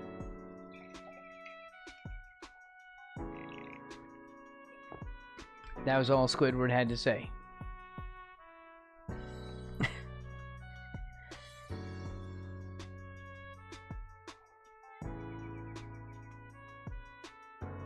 I don't know about the last one.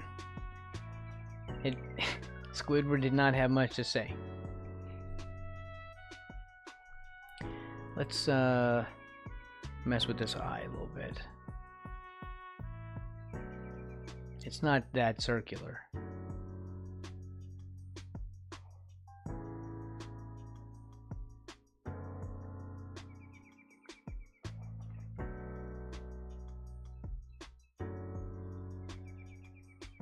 It loses sus.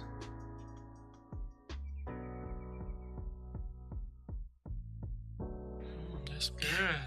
Like that. Like that. Welcome in, Nix. Welcome in, Raiders. I'm Braxton Wise. I draw frogs. As evidenced by the frog being drawn right now. Before your very eyes. That was a short stream. I thought you'd be streaming longer than that. How did you like the game? Wait, did a medieval get picked? I was going contrarian. I thought, well, everyone else is going to be adding, you know, because they got the bucks, right? And I've got the bucks too. I got like 400 some thousand points on your channel. I thought, but let's go contrarian and just do 5,000. And then I will win with only a sliver of the pie, and everyone else will lose, even buying big chunks. So I did it. Oh, you flushed it. You just couldn't, or couldn't even. What was, I mean, you were doing better, but there must be something that you ran into that you really didn't like. So what was that? I'm curious. Because I don't blame you. I mean, I like Souls-like, but I like Dark Souls. I'm not into just any Souls-like. I like Dark Souls. And specifically Dark Souls, not Dark Souls 2, not Dark Souls 3, Dark Souls 1. But Medieval and Unavowed, now see, that's great. Who chose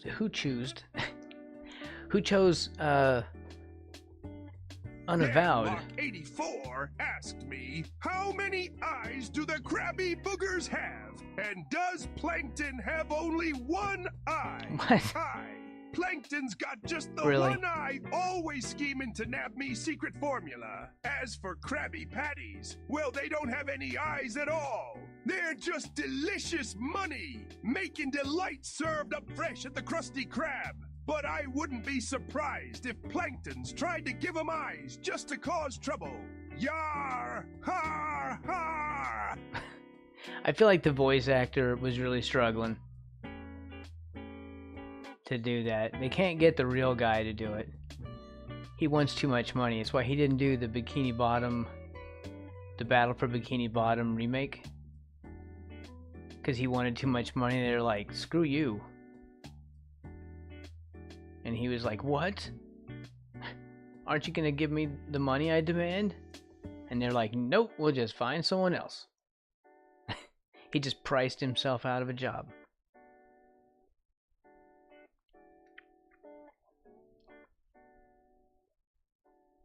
Darn it, I keep leaning on the wrong button.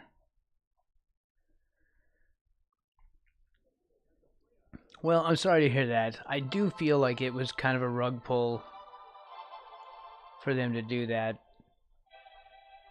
You got a bunch of fans who are ready to put their money down on a game that they thought they knew, and then they totally changed it.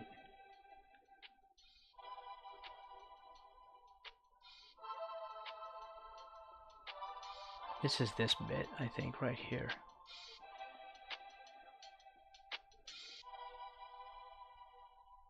Anyway, welcome again, Raiders. Most of you probably know me anyway. I hang out on Nick's channel a lot. Did we give shout-outs? First of all, Arpeggiatura... No, Siler.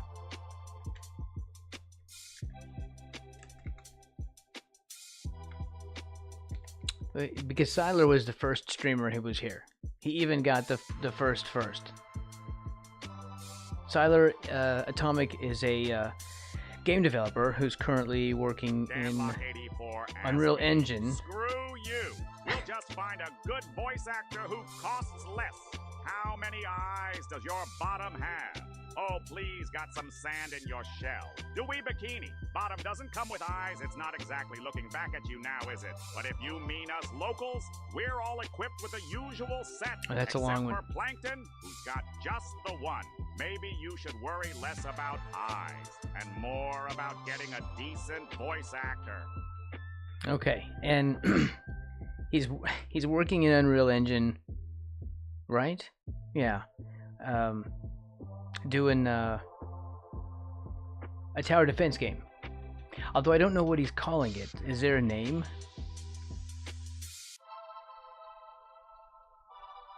Like, I think I suggested Atomic Defense, but that was a long time ago. I don't know if the game actually has a name.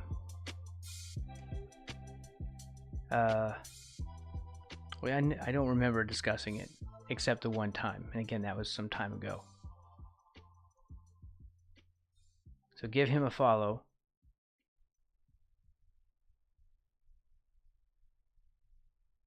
Alright, and who else do we have? We had Bikini Bottom Defense.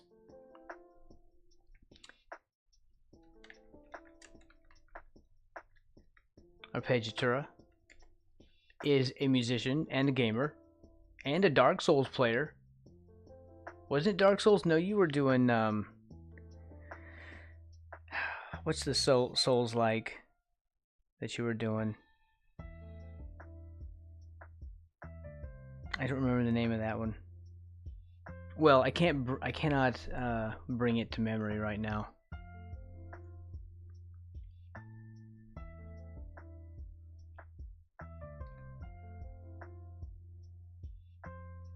I feel like you should do the more streams where you do like the 3D stuff you've been working on. You know, like the development stuff.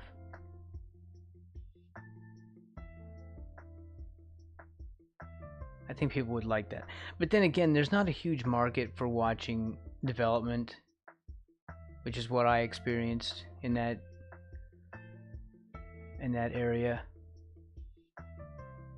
It's kind of hard to get an audience. It's hard to get an audience for this. It's hard to get an audience for anything on Twitch that isn't gaming or boobs.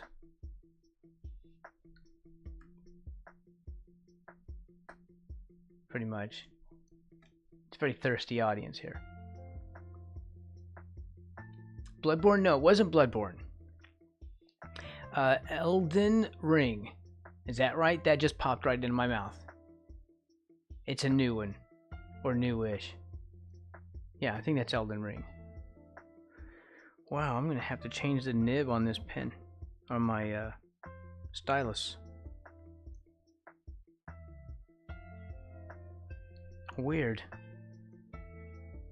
On my old tablet, I almost never need to replace the stylus nib. No, I did never replace the stylus nib. Ever, ever, ever. The protector that I have on this is a bit textury. I have a plastic, like a clear plastic protector stuck down to my pad so it doesn't scratch up the tablet. So this one has a bit of a texture on it, and I think that's what's flattening out the nib. Nibs aren't expensive, but it's just I've never had to replace one. Fortunately, I have a bunch of them that I bought a while ago.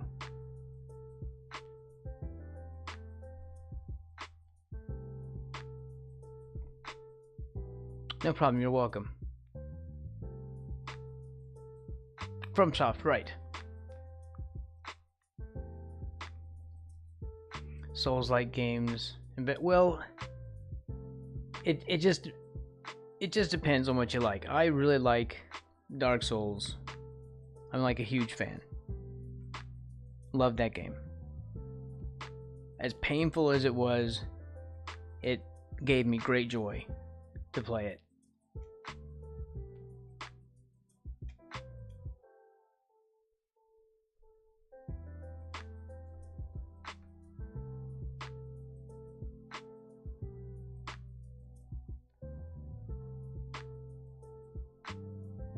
We'll add some touches here.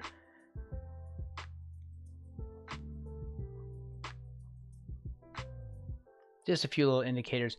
Again, we'll be painting him in grayscale, and then I'll color him. I need to work on figuring out how to color grayscale in digital.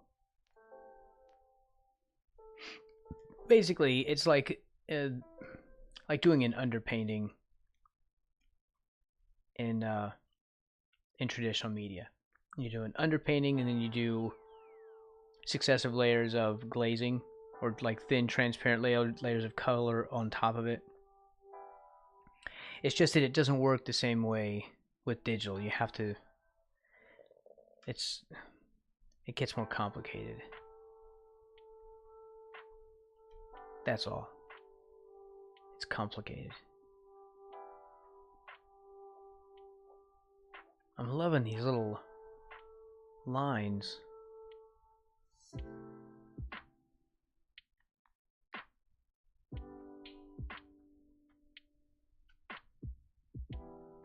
On these feet. I'll show you the reference in a second here. Because we're getting close to wrapping it up for today. Also, thank you again for the raid, Nix. Did I do it? Okay, well, let's do a shout out for CarTube was here. I know Nix is on the way, though.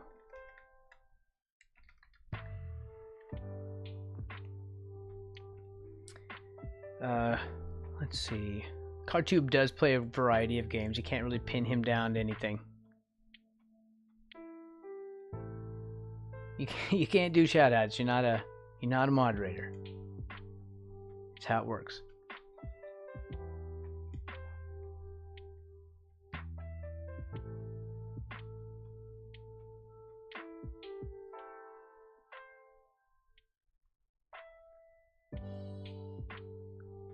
Of course, he was doing like nothing but dungeon crawlers for a long time,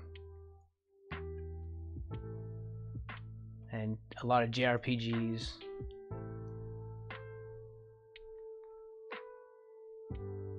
Shout out CardTube Imagine. Oh, I see. I got it. I see what you did there.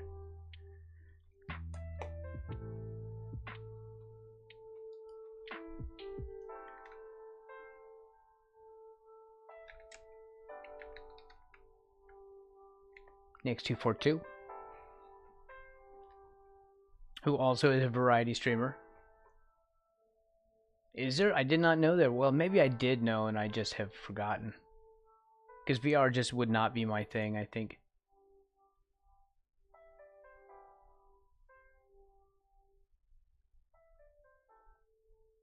So I may have known at some point and just have forgotten. I think it just makes me dizzy.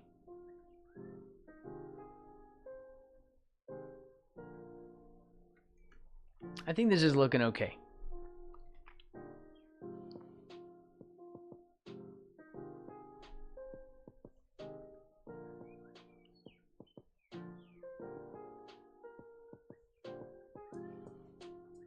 There. There we go. It adds like a little line. It's weird how I do my air quotes line art. As I put it down sloppy and then I scrape it away to create lines. I can't draw lines to save my life, which is why I paint. Because I'm not good at drawing.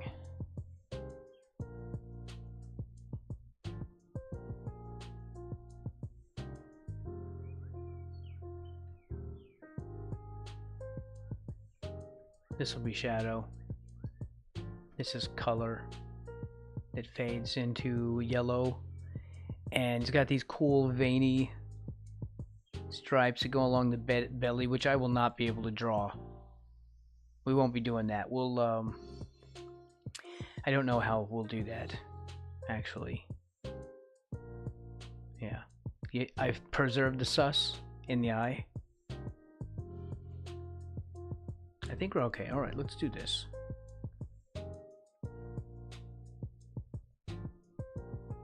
There's a Twitch category for VR, or for... Oh, I got it. For a medieval VR. Huh. Okay. So that's how you knew. I see what you're saying. I got it.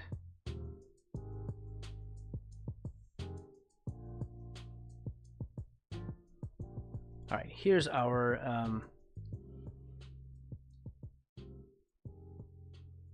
reference. That's what I've been working on.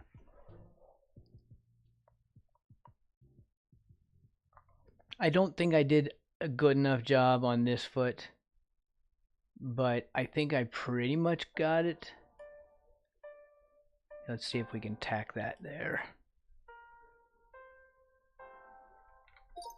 There we go. Squeeze that down a little bit. There's another one here.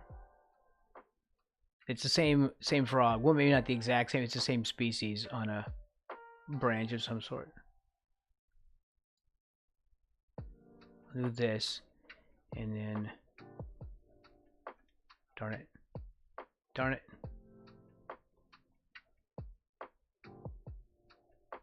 Where'd it go? There it is.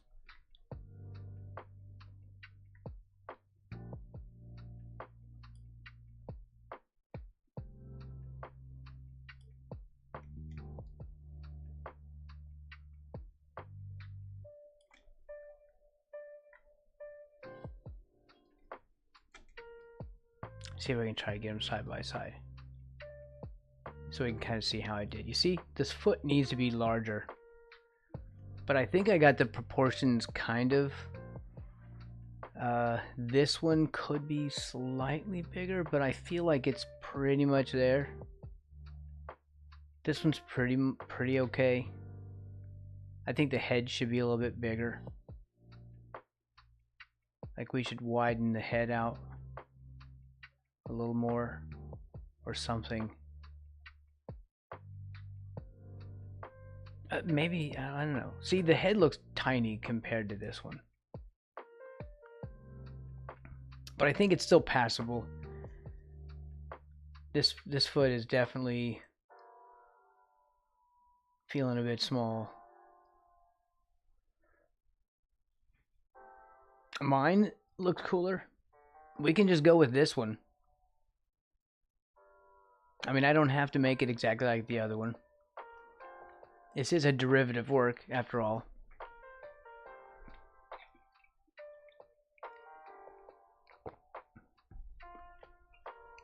I'm kind of happy with the sketch.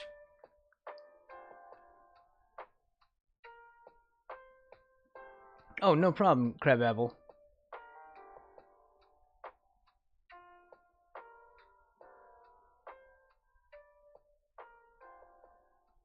I think I'm happy with these. Or with this. And we'll go with this. And when I come back on Friday, I'll be back this Friday. Well, I still have issues with this head. The head does seem a little too small.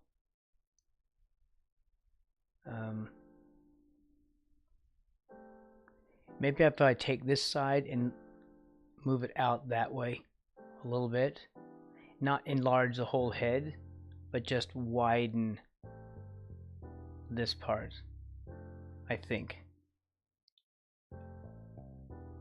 Yeah, something like that. But I'm happy with it as is. I'm gonna do this in grayscale when we start to paint it, and then I will figure out how to do all the layer magic with colorizing the grayscale.